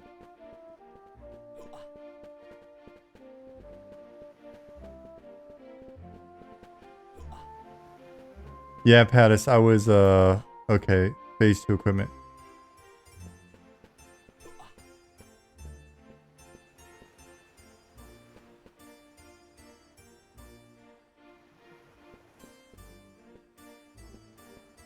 Well, that didn't work.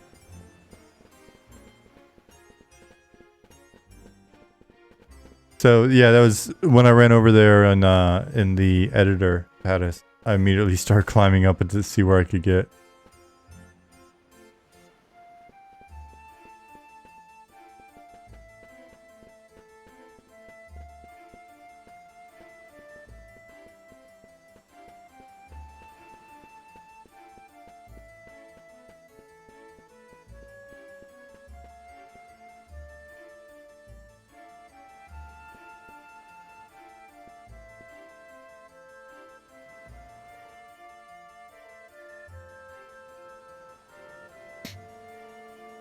Sit here and regen and med for a bit.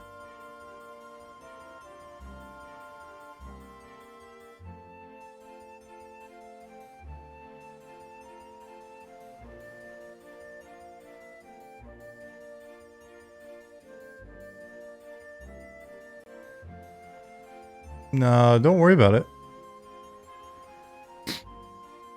As you mentioned when you when we asked if you could put it in there, it's an early iteration, so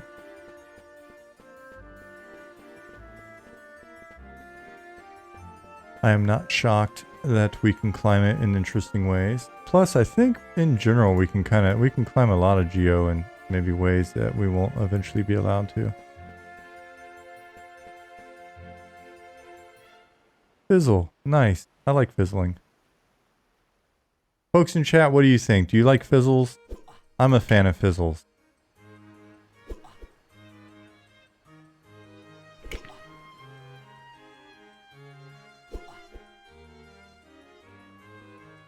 Enjoy a good fizzle? You like fizzles but not interruptions? I like both.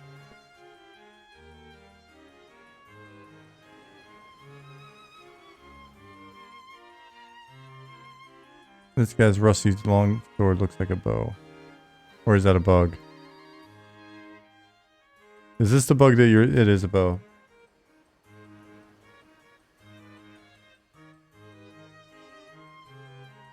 Pilgrim, is this the bug you were just mentioning?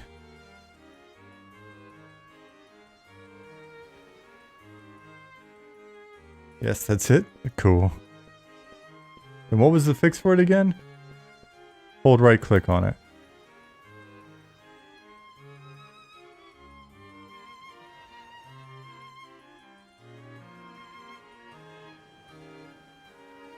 Fizzles, yes. I'd also like to see critical failures that have good and not so good side effects. I agree. We were talking about that. Were we talking about that publicly, or was that just in Slack a while back? It's like the dice roll, right? I like success, fail, critical fail, and critical success. Mouse over the rusty longsword.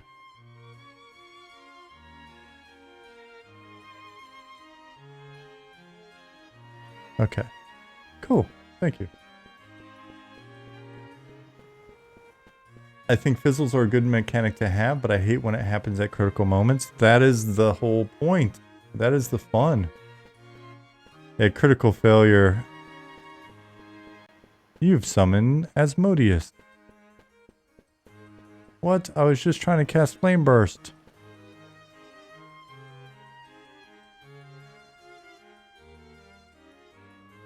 Oh, is this a pathing bug?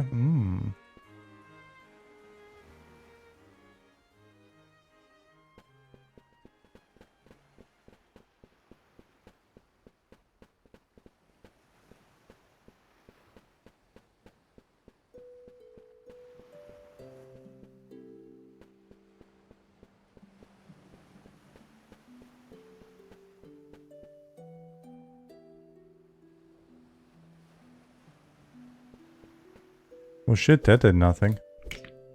And then someone did not like fizzles. Who is that?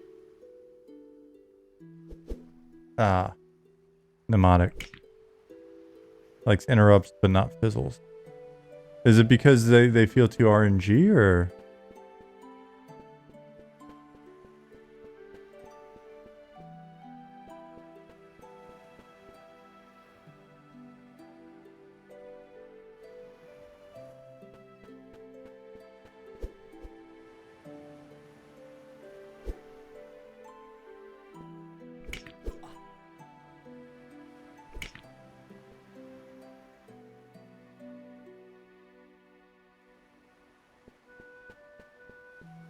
We need to adjust our fizzle levels? Why? Because it's not happening enough? Or... Alright. I'm a druid, so I will not attack that snake.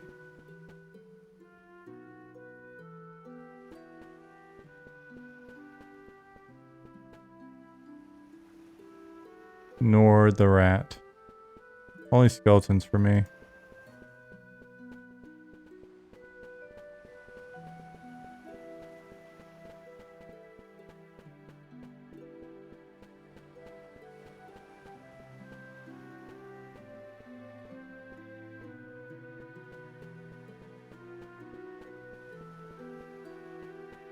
I think fizzle mods should only exist in data, otherwise it should be based off ability level.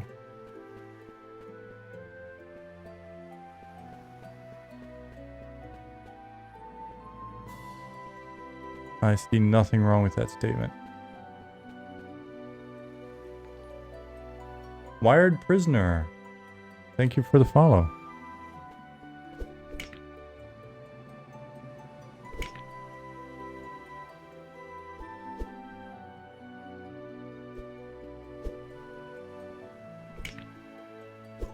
Which made me think of both the magazine Wired, but also the television show The Prisoner.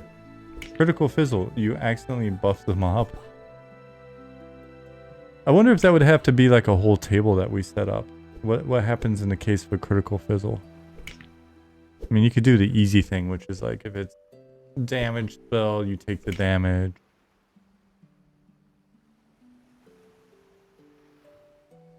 Gate collapsing is technically a gate crit fail.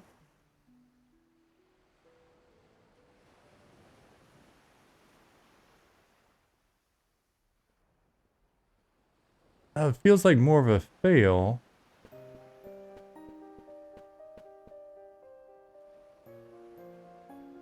Gate taking you somewhere horrible would be like a critical fail. What about a critical nizzle? Not sure what that is. But it makes me think of nuzzle.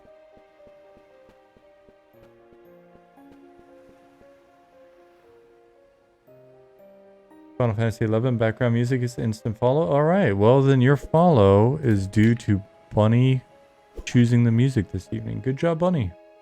Gate to West Corona takes you to Plane of Fate. That would definitely be a critical fail.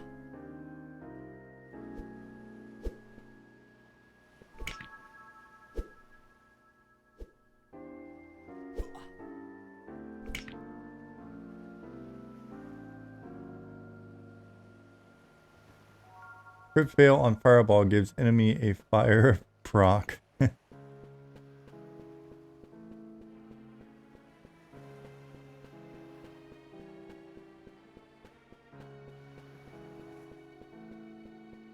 But for real, traditionally it would be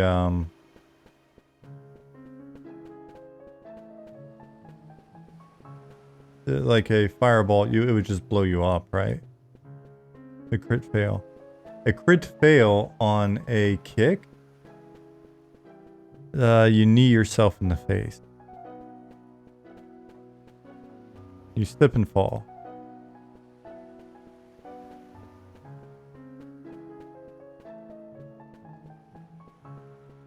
Yeah, I was about to say, I think everybody's kneed themselves in the face at least once. I remember being a little kid and jumping out of a tree when I lived in Florida and just straight kneeing the shit out of myself. Just straight knee to the face.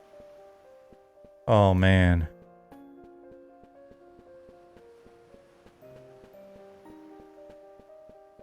I'm pretty sure I've kneed myself in the face during jiu-jitsu.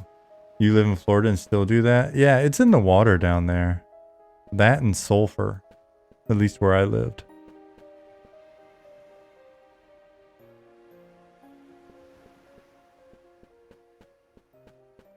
Florida man needs self and face. Critical fizzle on summon food. It summons a live cow. I don't know that that would be a fail. Because in that case, you'd wind up getting a companion, a ton of food, milk potentially. Summons cow 4 feet above your head. Which I assume you're implying gravity, yeah. It's not just a cow that's floating above your head the rest of the time. People are like, where the hell did you get that pet? Critical food fail.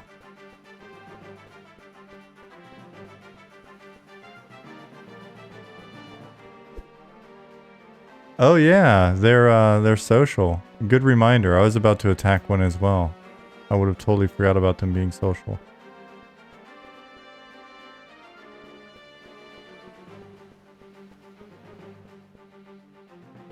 Ah, the sun is up. All right, back to business. Oh my goodness, what just happened there?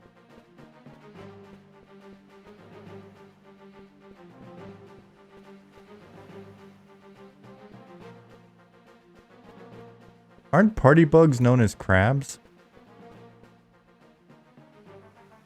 Is that too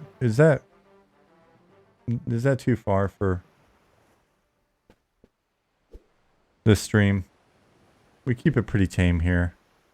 Occasionally adult humor. He's calling HR.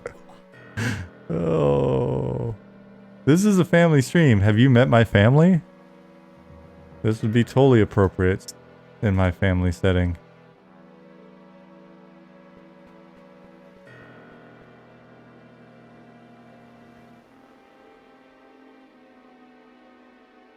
Critical fail, summon pet, summons aggro mob. Could see that.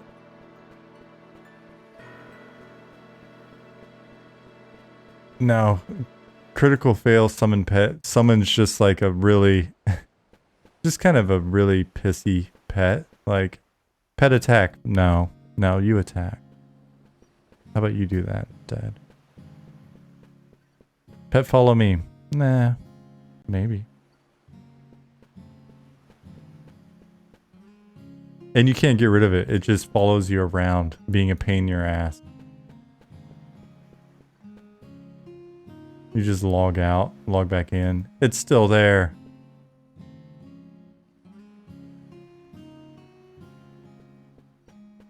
The pet's like, I think maybe we need to talk about the distribution of work here. I still kind of like crabs too.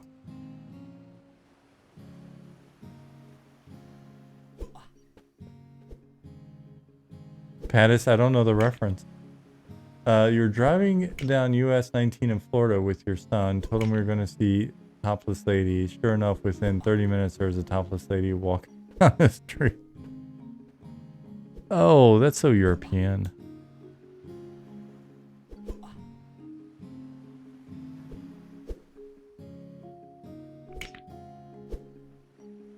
I see you two live in a land of culture.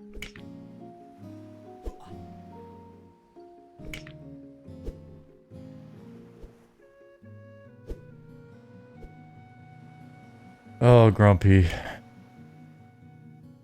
Too far.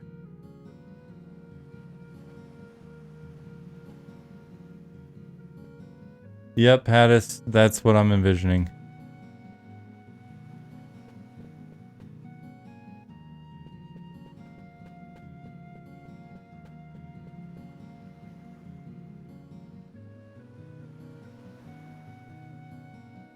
Florida dad joke.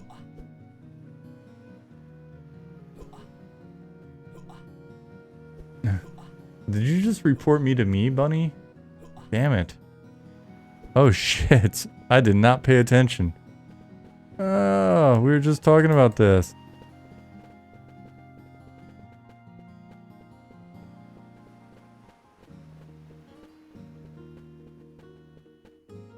I can imagine. My family lives in Florida. All of them do now. My dad just moved from Alabama, sold his house, and bought a place down in Florida as well. I can imagine. What part of Florida are you in? My family's I was born in Ocala. My family's around like that region, basically, north of Tampa. Yeah, so not that far south. We're up in horse country. My dad just moved from Alabama. He retired at Fort Rucker up there. And my mom's been living in like the Ocala area for quite a while now. Yeah, he just got a pretty dope house. It was a pretty reasonable based on prices of stuff. I mean, I've lived in San Diego, Austin, and Stockholm. So prices, it's pretty relative.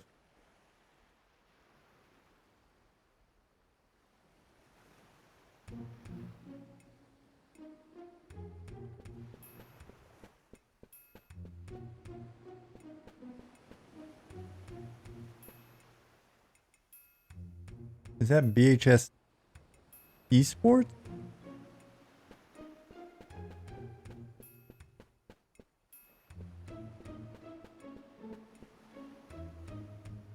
Cost paid for workers here doesn't match the, oh no, I could believe it.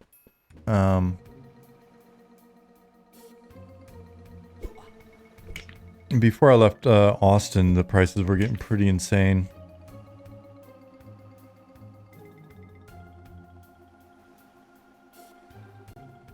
Now let me go sell real quick.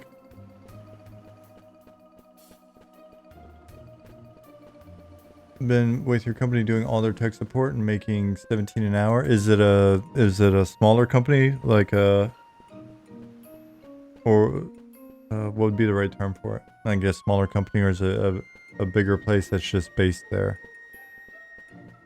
Yeah.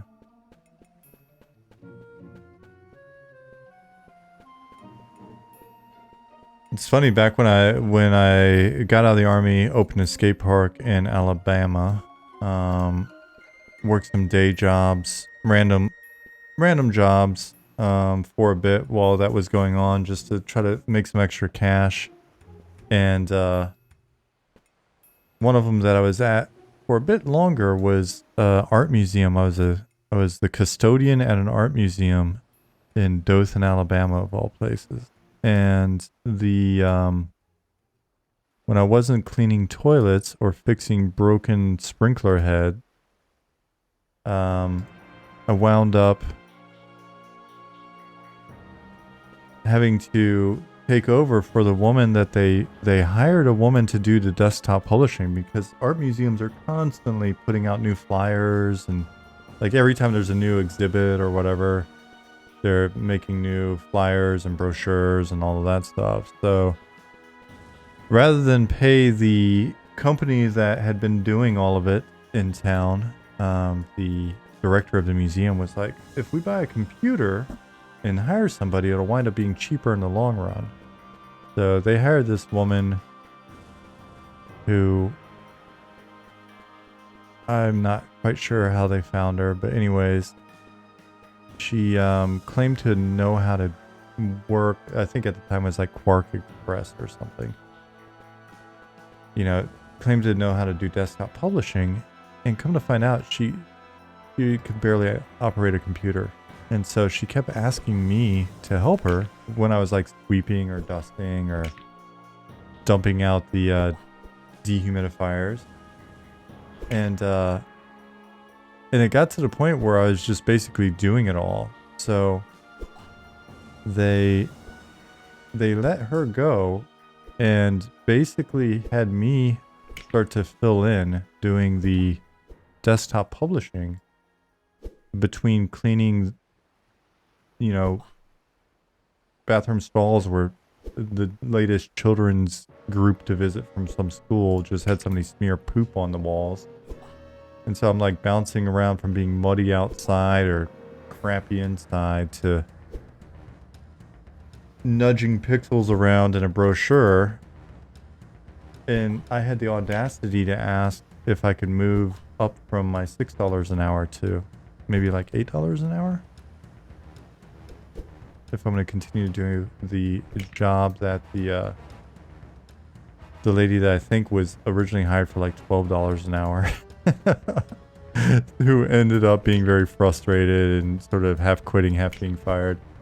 So no, the director yelled at me for quite a while for asking. So yeah, I went and got a job at a sign shop. That was a pretty chill job. And that was just some weird vector-based sign program. Oh, wait. Yeah, that was that. Some like just vector-based sign program where people would bring in their illustrations, and it would be like a great example of this is, I don't remember what the actual illustration was, but some girl wanted a vinyl print of the words Disco Biscuit and whatever the hell it was that I printed out and stuck on our window on the back of her 83 Civic or whatever the hell it was in Alabama. All right, it's like you can't mess with a job where you get to print out random drug references to stick on people's cars when you're not doing, like, you know, the stuff that gets stuck on. If you go by any store, it's got like big glass windows, and if you got lettering and stuff, we'd make all of that. Arsenic. That's a very nice spelling of that. Thank you for the follow. So,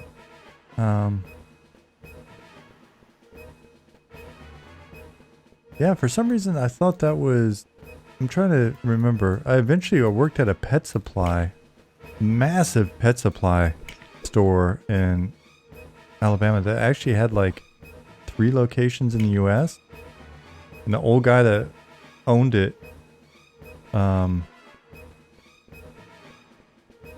he was learning about the internet and he wanted to compete with pets.com and everybody else. So it wound up at that gig, it was me and another dude. The young guy that did all of the rest of their website was getting paid really well at the time. I got paid, I don't know what the hell it wound up being, like $8 or $10 an hour, which was great. And all I did was Photoshop scans of random pet supply stuff, whether it's like a slinky mouse for a cat, or, you know, 5 million cc's of freaking cow dewormer or whatever.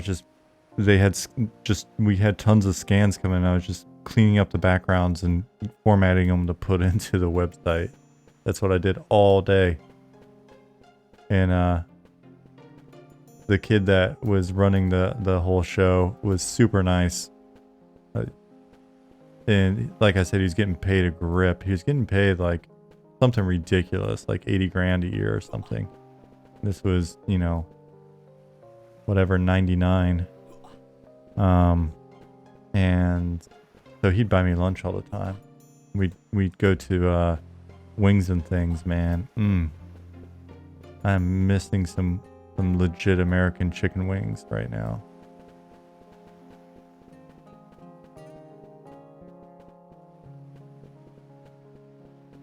And he was a good old boy. So he liked to eat.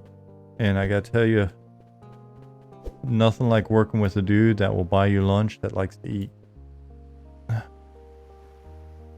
Used to work at a pet food warehouse, but they made holistic pet food, human quality, and the owner would constantly eat the dog foods too because it was human quality. Yeah, this guy was he was super health food freak. He was like 74 or something. He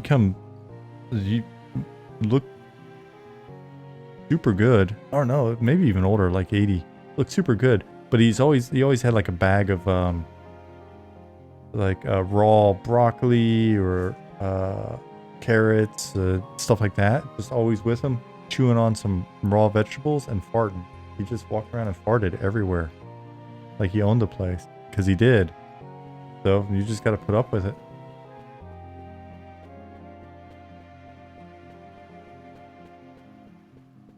He had strict policies on no smoking. And if somebody came in and ratted on you, I saw Therese. She was down at the one stop, and I saw her smoking a cigarette Saturday night. Boom, fired. No smoking because all the gas. He was just afraid for his life. It wasn't even about your health. He just knew the methane in that place would go.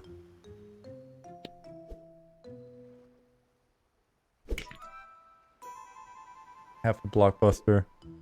I had to explain what Blockbuster was to Jasmine the other day. She's a little bit younger than me and also German, so she did not get the significance of it. That said, there's a video store like 2 blocks away from here. The Germans love themselves some Blu-rays and DVDs. And if there are any Germans out there that think that's not true, you can go ahead and disprove it.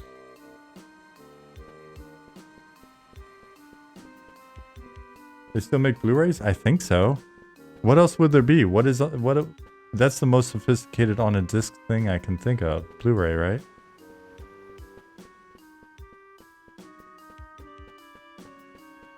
Streaming? No. Germans will download it and burn it onto a Blu-ray just so they've got the disc.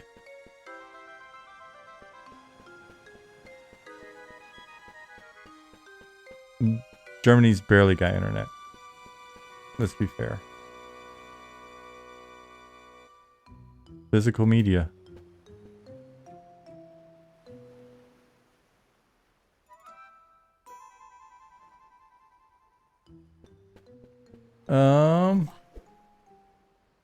So Blockbuster still trucking up Fort Bragg, California. Really?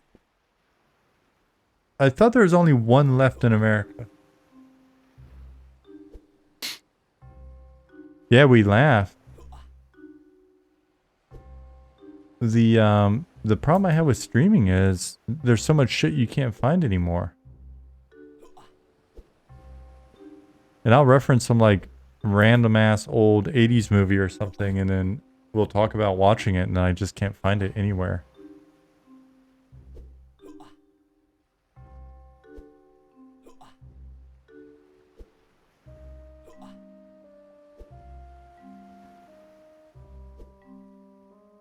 Pattis, you worked at a Hollywood video back in college?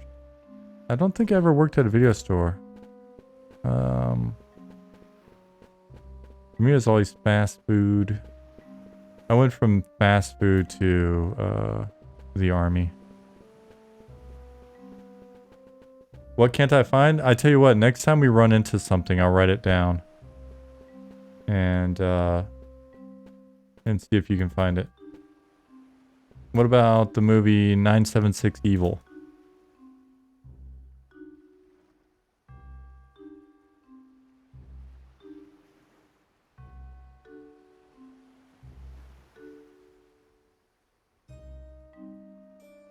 We'll have to get a group playtest going tomorrow. I don't necessarily want to kick one off at this point in the night. It's on Hulu? Okay. But see, now there's like, I would have to get Hulu. They're distributed everywhere. I'm trying to think of something that we couldn't find. We tried to find something over the... Because Jasmine's mom was here and she likes horror movies and stuff. And I was just trying to think of classic horror movies and I thought of one and we couldn't find it.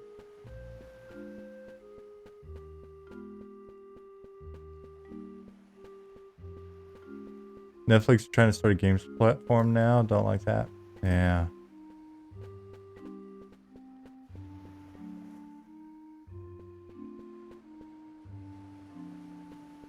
Well, it'll be interesting to see what kind of games they want to make for their platform.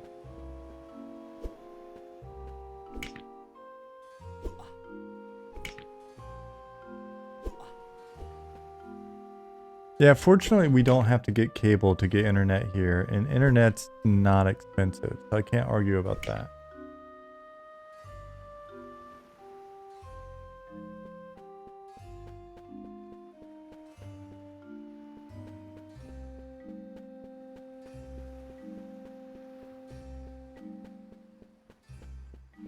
I think Netflix would actually be a good place for indie style games, given like Netflix sort of what they gravitate towards culturally and stuff like that.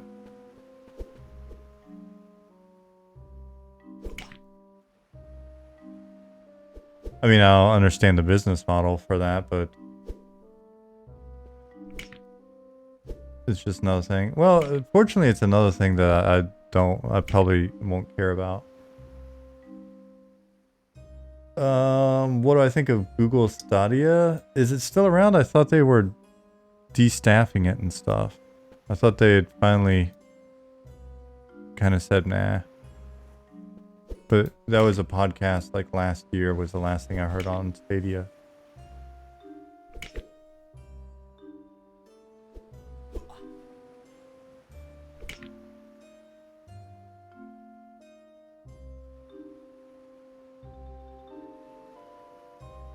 Good night, babe. Okay, took him out? Oh, I appreciate that. Sleep good? I'll wake you up in an hour. Yay.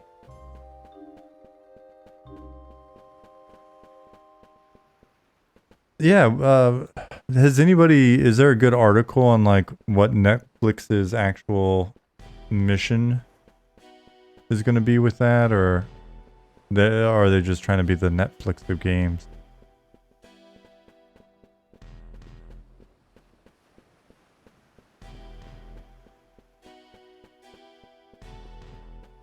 The parts, 2 Stranger Things games, some random shit. Yeah.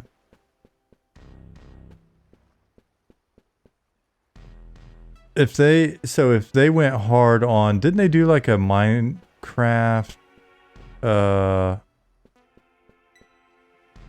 Telltale style game? If they did nothing but Telltale style games,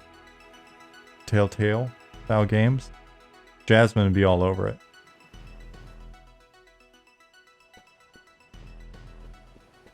But the thing is, they already have her as a customer. Well, not really, because I think she's just using some friend's account, and I canceled mine a while back. Yeah, that's what I thought. I thought they had tried something. It didn't take off. Yeah, I don't understand what they're... I mean, I guess they're getting into video games will be a nice gateway to them announcing that they're now a metaverse company. But...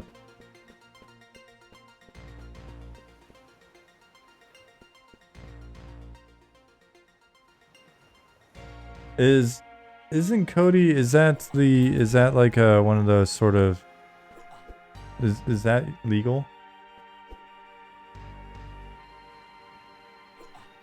I thought there was like one of those sort of streaming.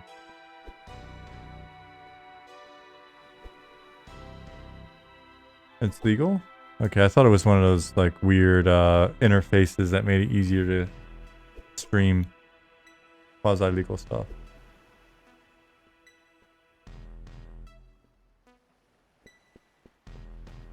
A friend of mine's a tech analyst, and I think he was trying to get me to use something like that, and I'm like, I don't know, man. I don't care enough.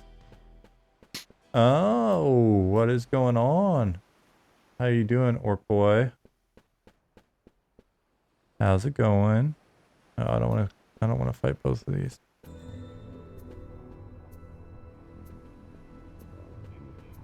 Yeah, Plex. Is that like Cody? Technically, both are pirate platforms. Ah! Did I work on Luckland? I did work on Luckland. I'll be happy to tell you all about it. Oh shit. Especially as I flee.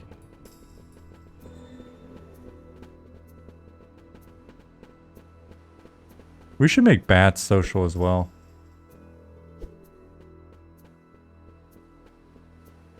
Actually, we should make most things social. We should make skeletons social. Not snakes. A snake doesn't give a shit if you kill another snake. So you got to see it the first time on this EQ TLP you're on, Mischief, right?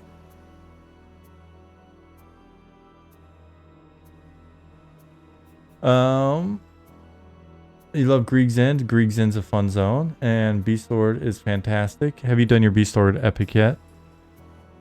Probably the best epic in the game.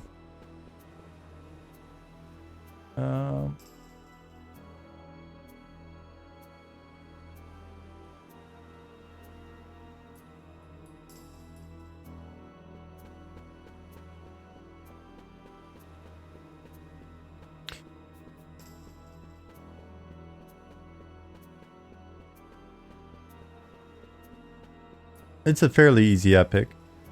Spoiler alert. I put it in when I was an apprentice.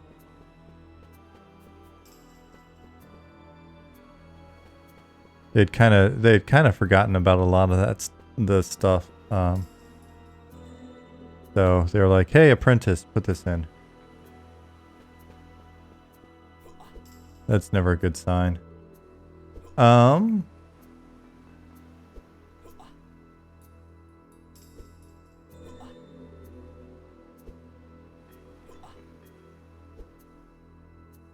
Elf's such a good movie.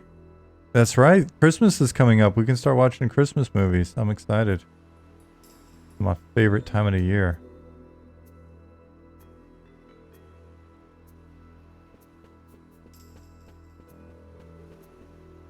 Thank you for the heal. Yeah, I guess I can heal myself. I think Cody's the same, but I don't know too much about honesty. But Plex is just a program that allows you to stream movies you have. Like if I have digital copies of movies, I can use Plex to stream to any device. Ah, okay. Excuse me. Oh, wow. How did Jack like that?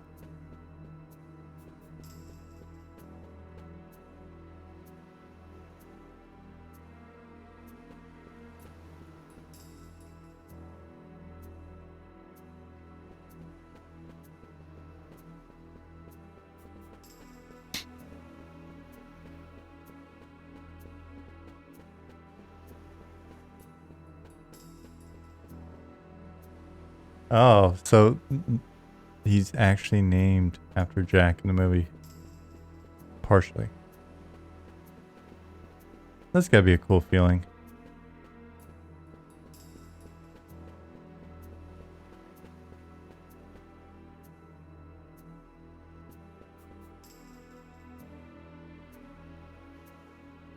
I like to believe that I'm partially named after Sean Connery, except for the fact that my mom spelled my name differently than I think my entire side of my dad's family intended. But, you know, whatever. He was in basic training, so I guess it was kind of hard for them to coordinate the spelling of my name in the 70s. I don't know. How hard could it be to get on the same page?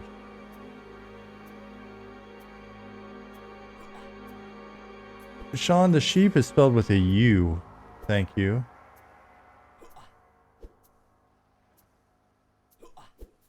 Yeah.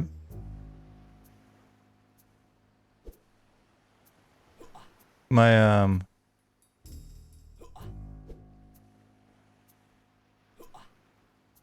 dad reminded us that my mom spelled the name wrong for most of my young life. Pretty traumatizing.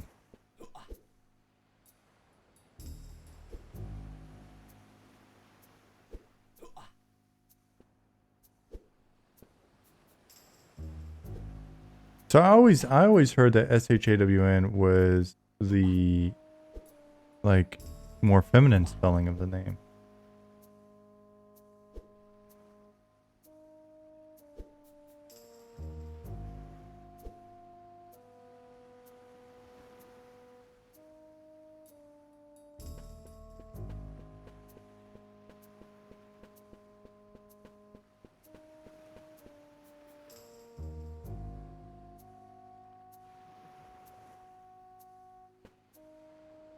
Really? SCAN is the female spelling. There is no way.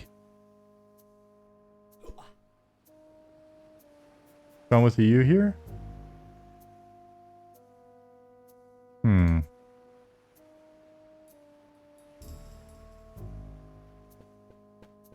I don't know that I trust Shawn's with U's.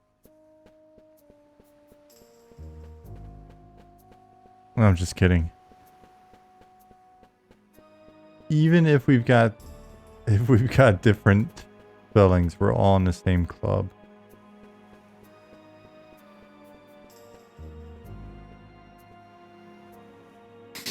Scene? Yeah.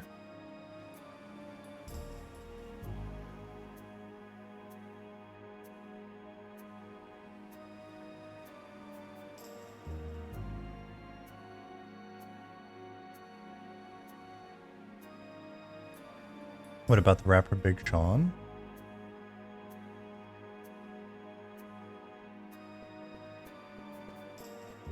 Can't place him. For some reason, was that, No, I'm thinking of... Oh, I was thinking of Shawn Puffy Combs. Yeah. Puff Daddy, P. Diddy.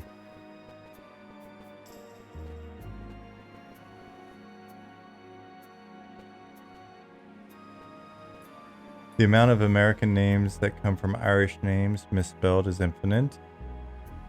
Well, because of how many Americans are the descendants of illiterate Irish people.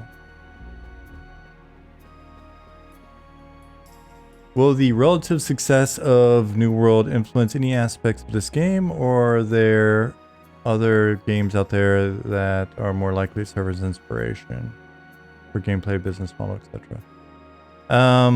So the couple of things that stood out that everybody mentioned,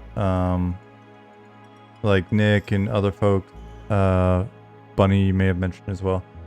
So the sound design in New World is something worth keeping in mind. The gathering experience, there was some reference to trade skills, but I think that Ollie's got some weird combination of Minecraft and Ultima Online and a number of other things, and like a dash of Worcestershire sauce mixed in when it comes to sort of trade skill vision. Business model, definitely not New World. Again, we're looking at... Whoops. I don't want to heal you. We're looking at being... And so, well, the sound design, the other thing that we take inspiration from is Breath of the Wild. Also expensive, but again, so far we've been good at doing expensive things relatively on the cheap via our punk rock do-it-yourself approach. I would say business model, we'd much rather be, I think we'd much rather be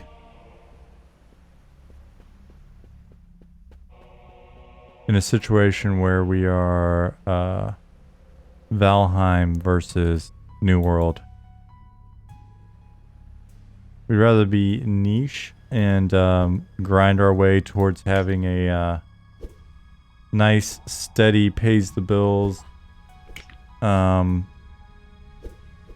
subscriber base that grows over time and gets us into a better spot. It's better to have a small budget and I can't speak English. Why do I scream? Overperform and be pleasantly surprised. I think EverQuest is a decent business model. EQ1 back in the day, where it's like, hey, if we get 30,000 subscribers for a year, we're good. And then it's like, oh shit, we have a lot more. Now, we're not targeting 30K, but, you know, if you bring your friends, we'll be happy.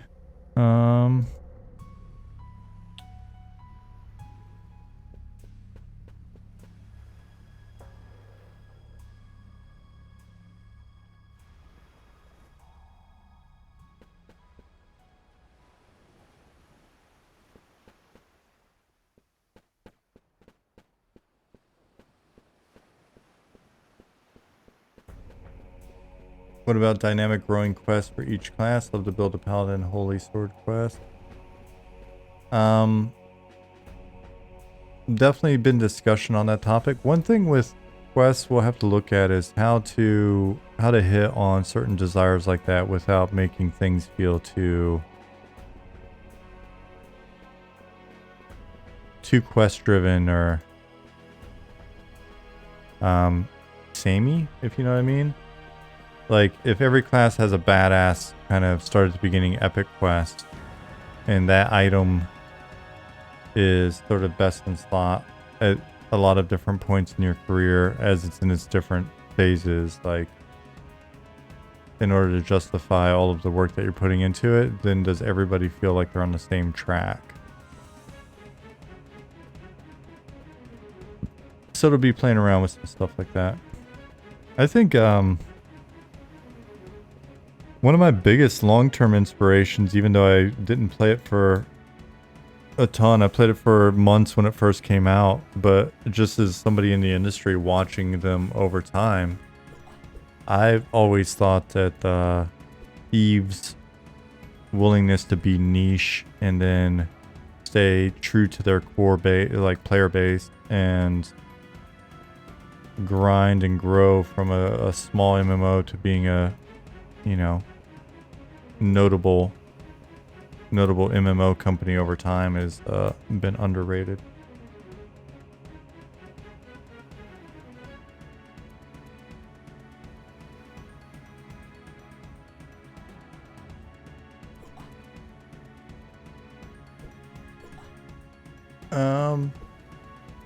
I'd say a lot of those items be comparable to some of the best, but also is also built to role like Paladin, be a tanking weapon. Yeah, I mean, I think there are definitely ways to. Whoa, this guy is taking off to mitigate the factors that I just put forward.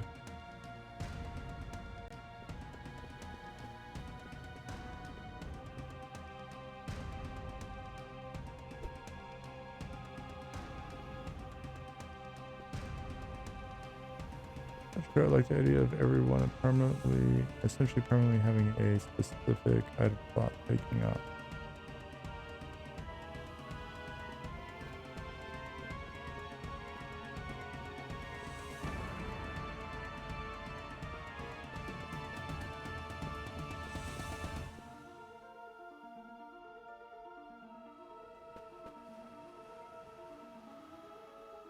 I fizzled because I tried to attack a snake.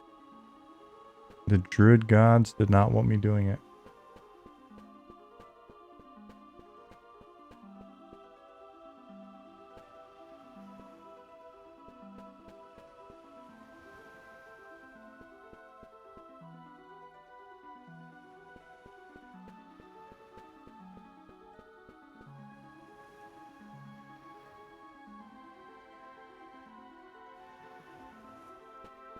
Yeah, I mean, you'll see with a number of the things that we're doing, there's an underlying goal to try to make things feel as eclectic and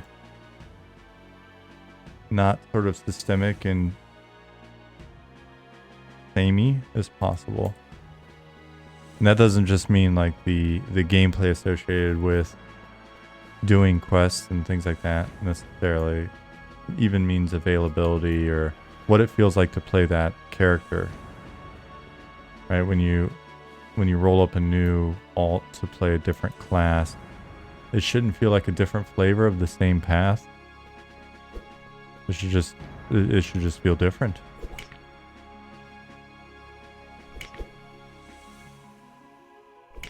What about a quest that applies buffs to a weapon a paladin has, like a dynamic aura? A quest to modify a weapon?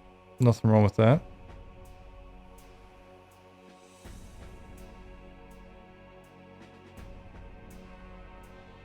Yeah, Bunny, I don't think, I think that goes back to what I was saying in terms of it can't feel like it's the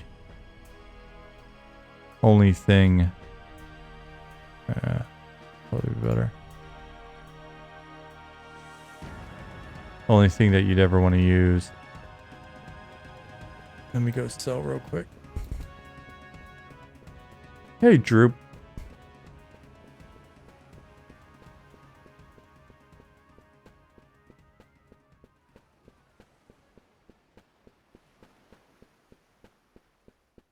So I think Grumpy, what I'm picturing is that there's just a variety of different things in, and it could be that you find the quest that gives you different auras or quests, some of which do that, and it's a mix, right? It's a variety of different options based on how much you dig around and explore and who you faction with and all of that.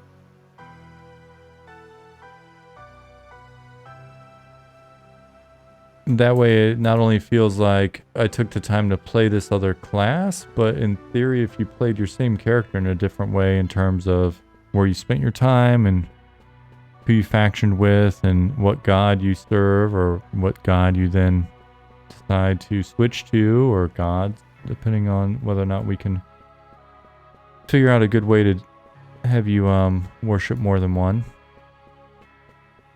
Want to put as many little branches and options like that in the game as possible, because that's all data, right? It doesn't have to be super high fidelity. It just has to be about you digging around and finding things and deciding to invest your time in that. So things like our mud object and our scheduler and how we handle various rares and ultra rares and factions. So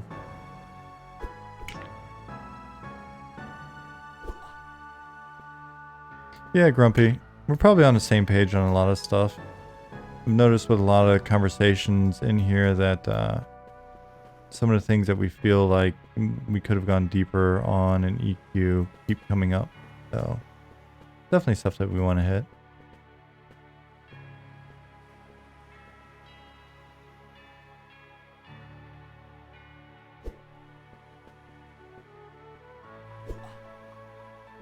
Heard of multi-classing but never multi-dieting. Multi-dieting is probably going to be easier to balance than multi-classing. Not that we're fixated on balance. Hey Sam, what's going on?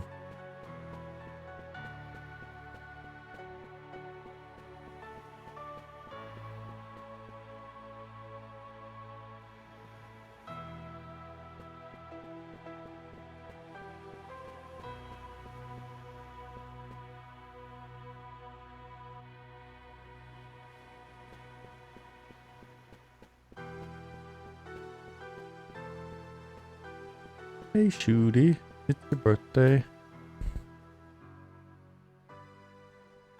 Toss me heels like it's your birthday. I'm sleepy, man. Sorry, guys. As soon as winter rolls around and it gets dark, I'm just sleepy all the time.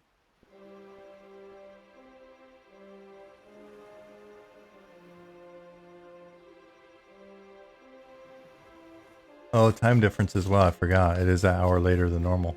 That means it's actually 11:30 here.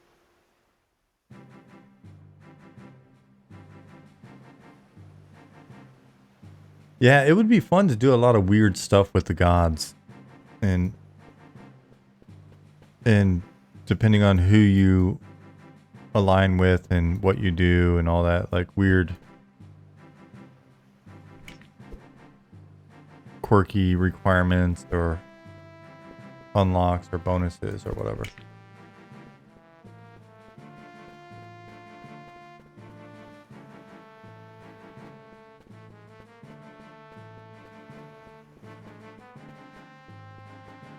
Bit extreme bunny, but sure.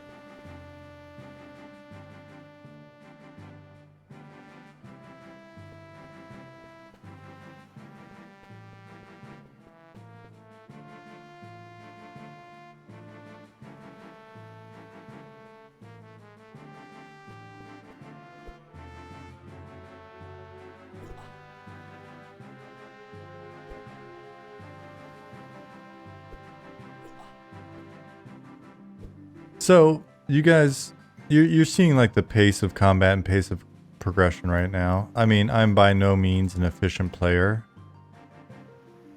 Like the difference between, say, the way I play and efficiency / leveling, and like if Nick was in here, he'd probably already be at least level 4 by now. So that kind of skews things, but it's nice to have that range of approach. What are you guys thinking? You like this kind of slow pace?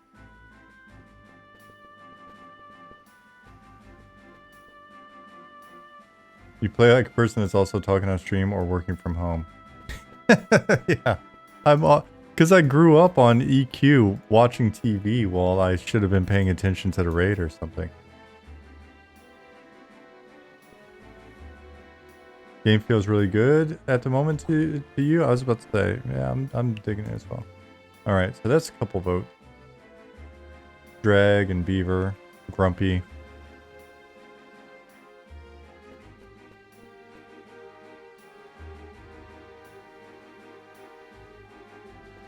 Run, Shooty. It's your birthday.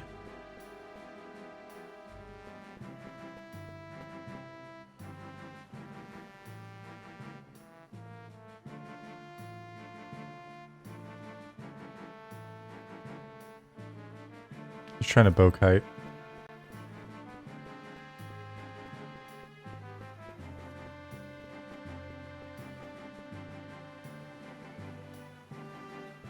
Anybody else? You can also say no, I don't like this pace. It should be much faster. I won't agree with you, but you can say it. I mean, it's fine.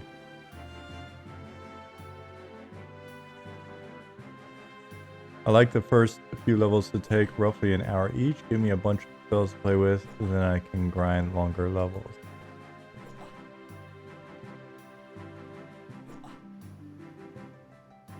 I love how powerful it feels to have worked really hard, then you get some twink gear and go faster. Yeah.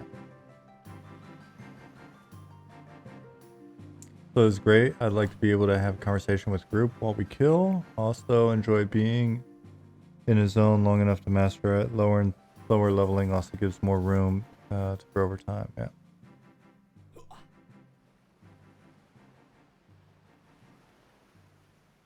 Oh. Auto attack also helps.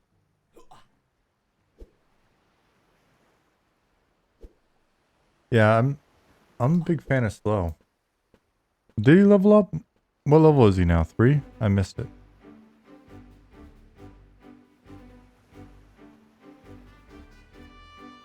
Congrats, Ollie.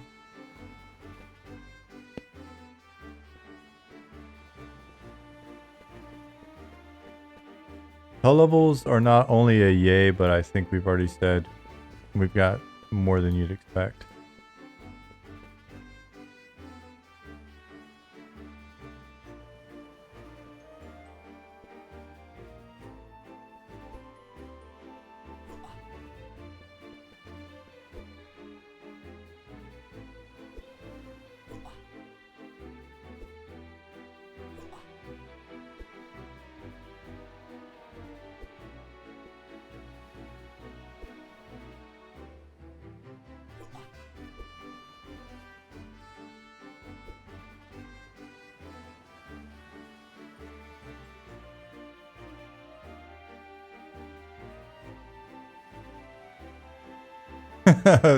Ollie's listing them all off. Everybody's complaining about level 45. In Mayan tradition, 9 is a holy number. Hell level. In Shinto tradition, 19 is an unlucky number. Hell level. Ollie likes the number 17. Hell level. 6 rolls off the tongue. Double hell level.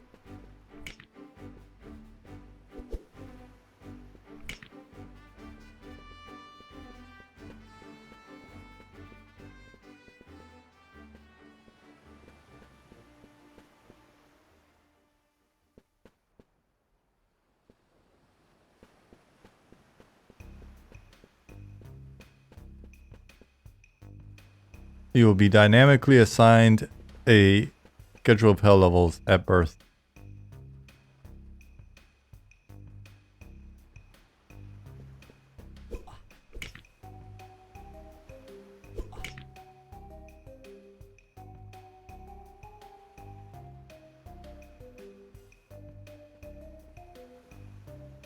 This is a fair point, wired prisoner. Oh. That was interesting. What just happened there? The wired prisoner said, I don't mind slow as long as the game does a phenomenal job at introducing the core concept of the game within those opening grinds. I lose a lot of interest in most MMOs between levels 1 through 20. If I get to like level 15 and still have a solid concept of what I'm progressing towards. When you say what you're progressing towards, do you mean an understanding of your class and like its utility / role and development, or do you mean a literal progression towards like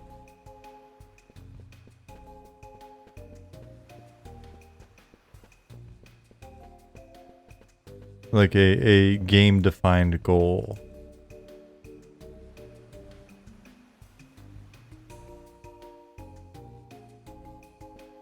Haha.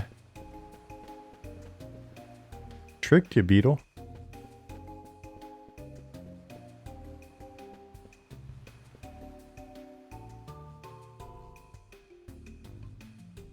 Oh wait.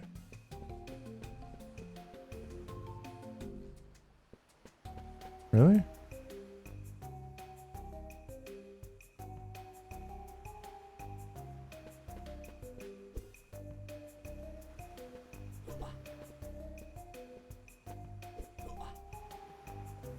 You're level 3, ready for some in-game content. Time to go to our most dangerous dungeon. I'm not level 3 yet, so let me level some tomorrow when I wake up, and then I'll be ready to duo with you again.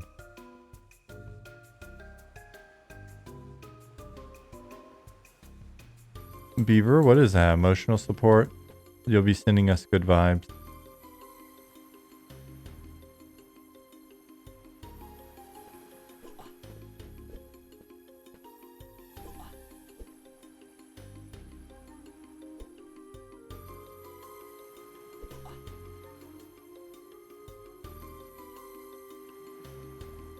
I appreciate that, Beaver.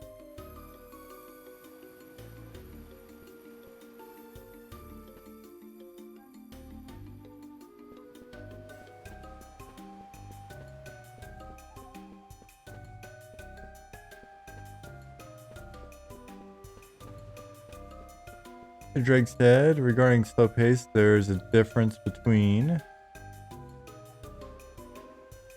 programmed inconvenience, which is what New World feels like, versus meaningful spacing.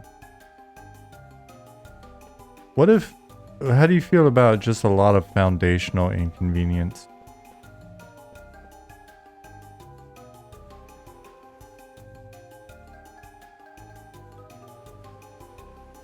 a desert bat and the boss is the desert bat, you've deciphered our naming convention. No crabs, Ollie.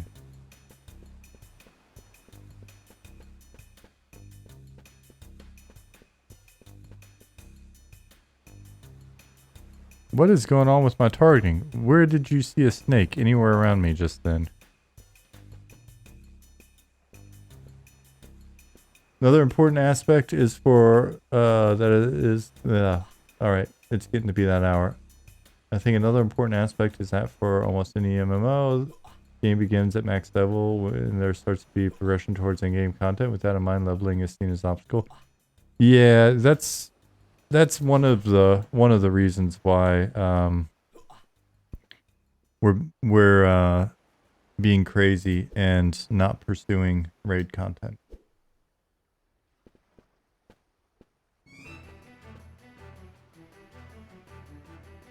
One of the reasons.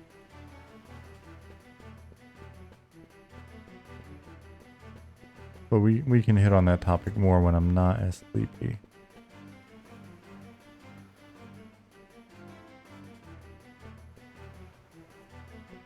Travel takes a long time. Druid wizards are now meaningful and influence even in economy for travel. Day routes are now important and economy springs up for speed. Yeah. Well, exactly. And I think there's a lot of foundational inconvenience like that travel time that if we build in from the onset, over time it'll really make the sweetness of progression. Like, we got to make you thirsty for that drink of water to really taste good, you know what I mean?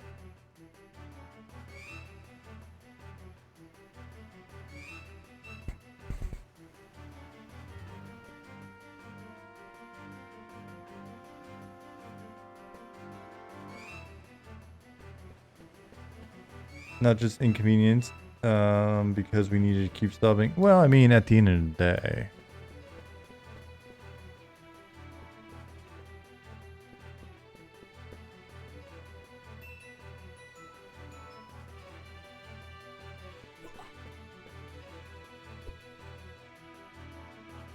I mean, I think the plan is, and you'll see more of this when we get into phase 2 in the not too distant future, with some of the tuning and stuff on things. The way I picture it is, you'll see a bunch of inconvenience, and hopefully you'll see the underlying logic, like the reason for it.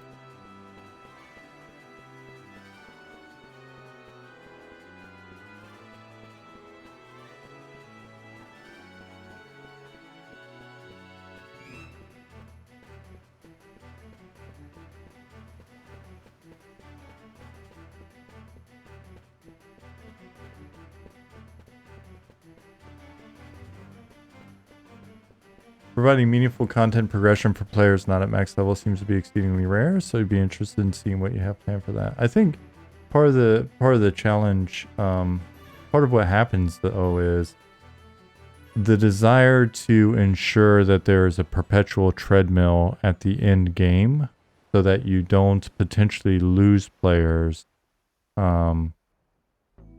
Invariably leads to a separate tier of play that is then, because it is the end game, it's the highest level, it's the elder game, whatever, it's seen as the most valuable form of play. And depending on what choices are made in order to provide that retention hook,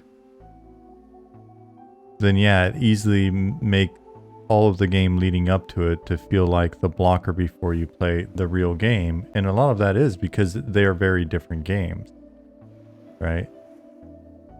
The difference between the group game that you played in Classic all the way up until maybe if you're, some of the rare people that were powerful enough at that in those early days and organized enough to then go do the couple of raids that were there, the bulk of the game felt like that group game.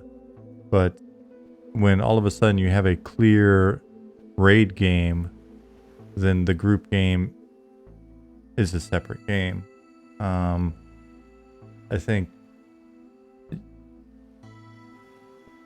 it's doubtful that we're going to have a silver bullet for it, but I do think the idea of focusing on a couple of things or a few things, right? The idea that, you know what, it's possible for people to get to a point at the end where they're like, well, I want more and you haven't provided more. All right, well, then I'm done. Well, don't want to make a wildly different game for 90% of the player base in an effort to retain 10%. Now, the goal is to be able to have a nice live operations plan in place so that there is ongoing content delivery and changes to the world and live events that will keep people, even at the high end, engaged and excited about, even if they don't play every day once they hit a certain point, you know, checking back in from time to time to see what's going on in this world because they enjoy it and they like the community. Make the game slow and deep enough that the majority of the people are found in that kind of ongoing leveling experience, and have found enough reasons to invest time in different branches of it to go explore. Make alts worthwhile, right? Again, that goes back to how different does it feel to play a different class or a different race class, whatever. I think the goal is to have a game that people enjoy making alts in. We've talked about one of the benefits of not having an elder game that then redefines your class and puts a lot of sort of expectations and pressure on a class is that we can add more classes over time.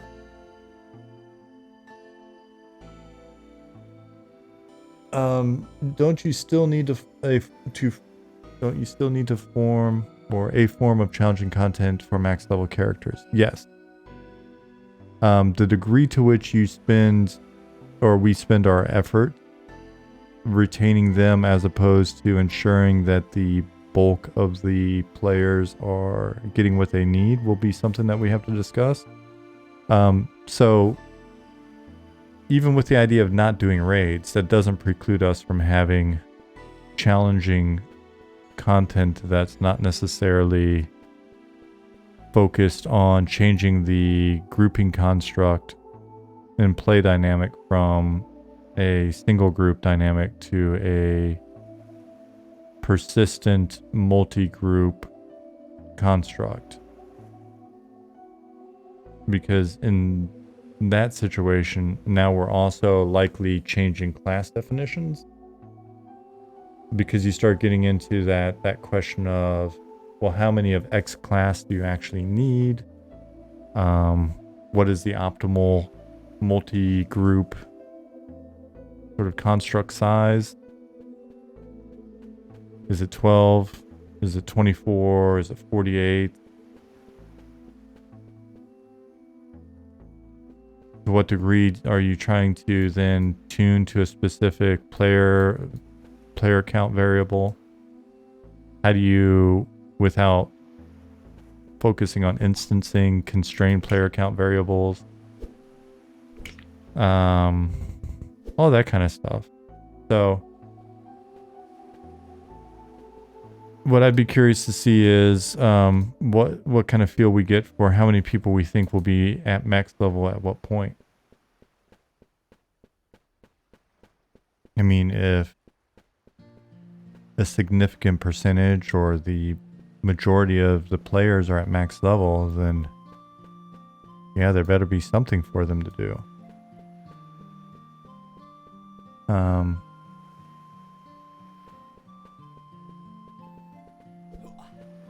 But again, some of this will be things that we have to look at as we're looking at overall progression pacing and mapping that against our plans for live ops and the delivery of additional content over time.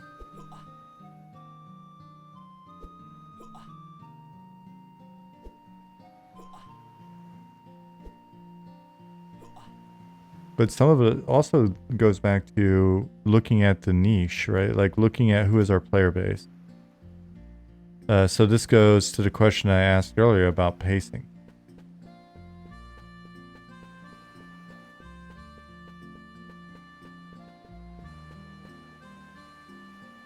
So if we find that the core of our audience are people that like to come in, have some meaningful goals that they can chip away at each day, have a community, right? Like a guild or the people that you see regularly in a given zone because you're not blowing through zones, you know, at record pace. And, you know, it's a persistent world. It's not a bunch of instances. So when I know that I'm in this area and it's a pain in the ass to get to some other area and the dungeon's here and this is the dungeon that I'm going to hit probably for the next 2 weeks, you start to see regular people and you chat. Anyway, if our niche consists of players that like to come in and play at a slow pace and have time to chat with their group or bullshit on Discord or whatever, and a big part of it for, you know, them is like for me coming in and just having some meaningful goals and knowing there's some stuff out there that I haven't seen yet, or oh, maybe today's the day that I'm going to go try to finish these couple of quests because there's another handful of rare spawns that I need to camp. And yeah, camp people that are okay with camping. That's our niche. So I think creating in-game content or additional content for that type of player versus the person that's like, yo dog, I just min-maxed my way all the way up to level 50 in 23 hours. Where's the rest of the game, fool? No, you're done. You're done. You're good. But I blew through it. Okay, then you may be done.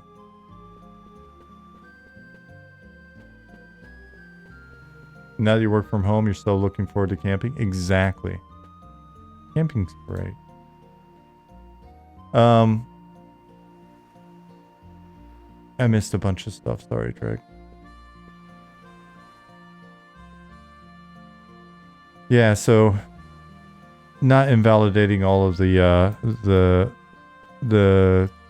inconvenience and stuff that you put in by giving everybody sort of keys to invalidating it. Now I'm using the same word 4 times. But anyways, you know what I mean? It's 11 o'clock here. Tired. I'm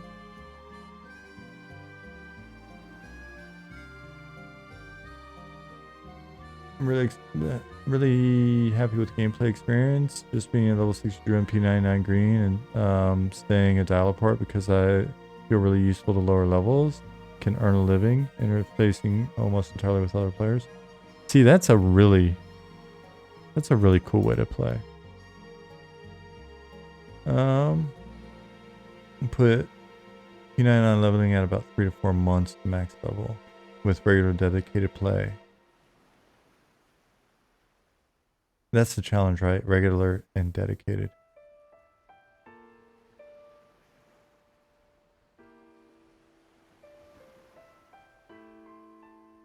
Challenging 5-man content at max level can definitely replace large group content. Can even be a unique thing that you can draw in players with. Yeah, it'll just be, I don't know if Nick, this is what you're hitting at with your comment. It's just the nature of that challenge becomes a good bit different than one of the fun things about designing raid was just knowing the logistical challenges and, you know, the common challenges with trying to coordinate multiple groups of people and not have little Timmy accidentally pull the wrong thing and wipe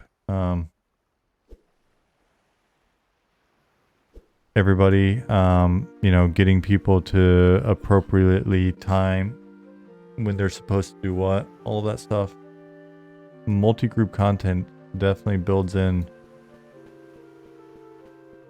just the fact that you've got to have X number of people immediately makes it not only more challenging, but then there's that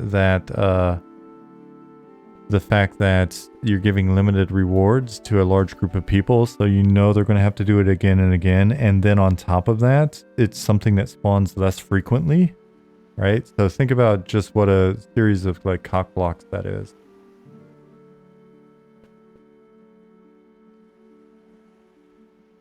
EQ rating is interesting because classes get to shine outside of their combat ability, and you see true utility roles.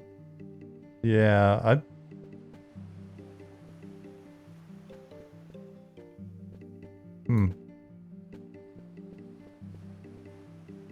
I think that could be debated. I think that's a really nice way of looking at it. And I'm not going to argue counter. I would say that seems like a really good goal for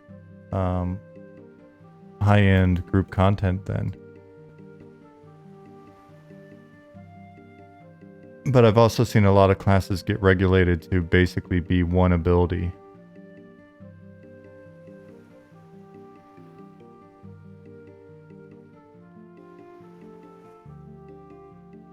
Was big group content a core thing from the start? I think it was much like a lot of the thought that went into early EQ. I think it was.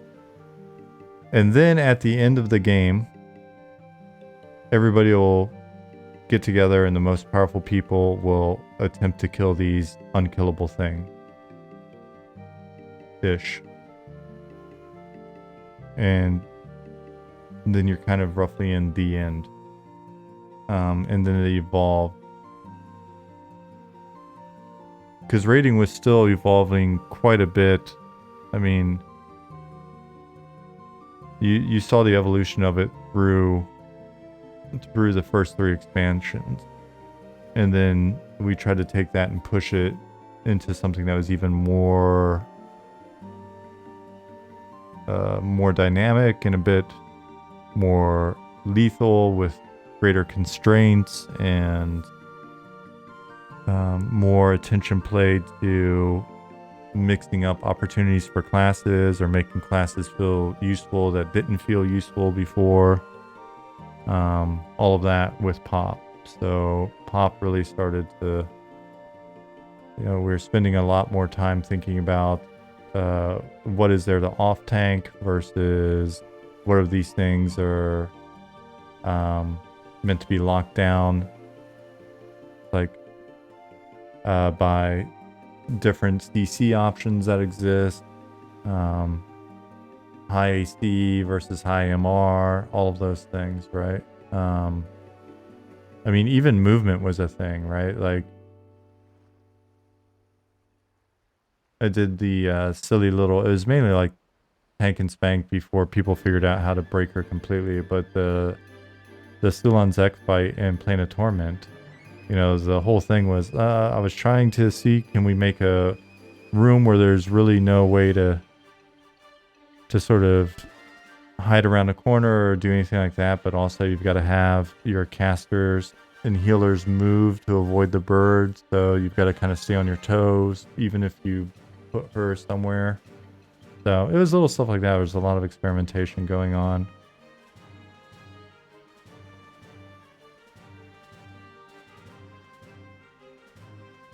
I see that with Final Fantasy. A lot of people play it for a ton for 3 to 4 months, then drop off to the next expansion, but they come back and then take breaks when they don't go away. But they don't go away. I'd rather have a great game that I play so much I run out of things to do. Well, I mean, EQ is kind of like that. And we used to see it in our numbers even. And it was funny because there was a lot of other MMOs coming out at the time. And so, you hit that sort of expansion lull where the people that are going to devour everything devoured it. And then the numbers would fade off for a little bit. They would keep subscribing and then they'd come back for the next thing.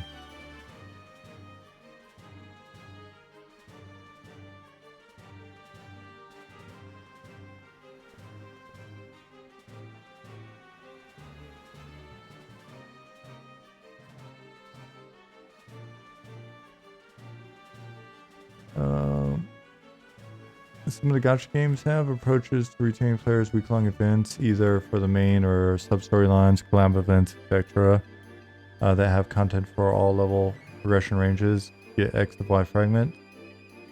Basically, FOMO seems to be the easy way to get people to stick around. Yeah, the challenge is if you go if you go down that route too far, it gets kind of it's great. It's great for generating cash in mobile games and stuff. I mean, I've worked at a company that that was a sort of a big focus. And one of my buddies I was working on, he was producer of another game, had that wired, but he also grew up in Zynga, so he was trained that from the beginning.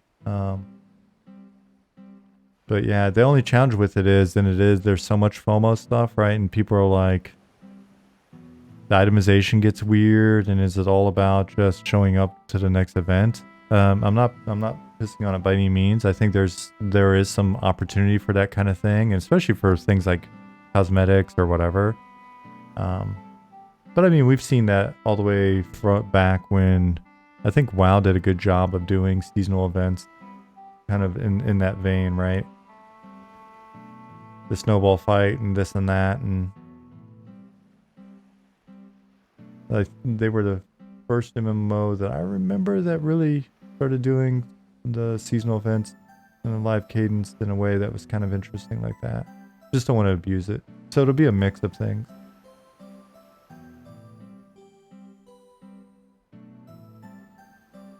Wired Prisoner said I'm biased, but Final Fantasy XI had my favorite progression. I was stuck at levels 12 to 20 for most jobs for years, but never really bothered me. I could still explore unhindered. Monsters around those levels had valuable rare drops to validate my grind, regardless of how long I'd been stuck in a zone. Had airship, chocobos, unlocking other jobs to look forward to. The ability to unlock basically the multi-job things.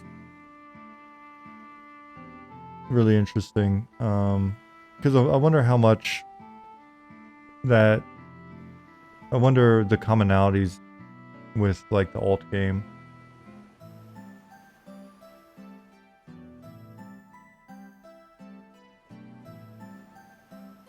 Have you been part of the P99 spawn races? It's actually pretty exciting as long as people are playing by the rules. I haven't.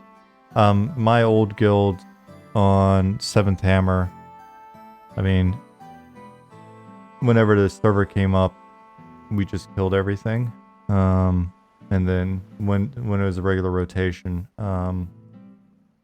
we kind of dictated who got to kill what.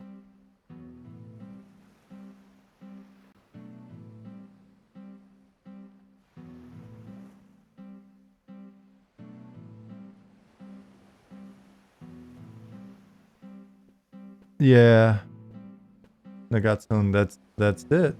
That's very true. I think a lot of people feel that way in those situations. It's like, yeah. And I mean, I get caught up and I spent, no bullshit, winter of 2019, when I was looking at potentially starting a small mobile studio with a buddy of mine. We were looking at a few games that we're going to emulate, and I probably spent like $250 on this one dead-ass simple game called Klondike, just a little mobile game. And it was just their seasonal events. I was just trying to power through the Christmas stuff, and then the Valentine stuff as it came up in the spring.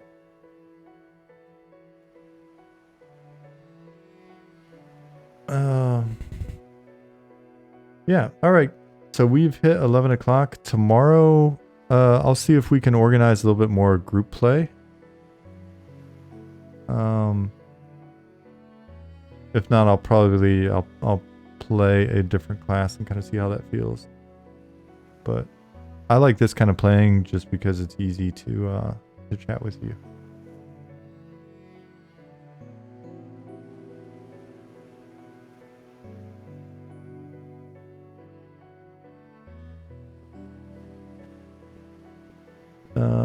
If we are 3 or close to 3, we can do dungeon. I'll be 3 by then. I can even knock out a little bit more before tomorrow.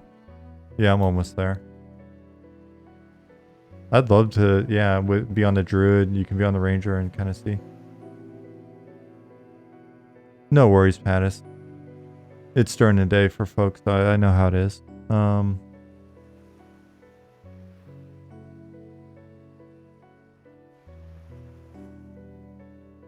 Yeah, Dreg, it sounds like it. Nick said good things as well. Droop, yeah, keep those thoughts in mind. It'll be interesting to see where we end up on that. Wired Prisoner, thank you very much for your sub. This is nice to meet you today. All right, y'all, it's sleepy time. Fortunately, Jasmine took the little dude out to pee already, so I can just go straight up and climb in bed. Thank you so much for hanging out. Zukin, Pilgrim, good to see you guys in here as well. Pattis, Nick, Bonnie. Our team's slowly growing. Yeah. So hit us up in Discord if you're not already in there. M&M Discord is here. If you're absolutely new and you haven't seen it yet, go to our site. If you like MMO history or EverQuest history and you have not checked them out, I forget to pimp this out these days, but I think we're at 60 hours of guest interviews on the VODs. So check them out there or check them out on YouTube. If you've checked the videos on YouTube, please subscribe. And also subscribe to our mailing list. I think that covers everything. I'm going to take my tired ass to bed. It is actually midnight here, but we just had a time change. So that's why I'm sleepy. I'll see you tomorrow at around 8 my time, maybe a little bit earlier, depending on when we wrap up dinner, which is 11 a.m. Pacific. See you then.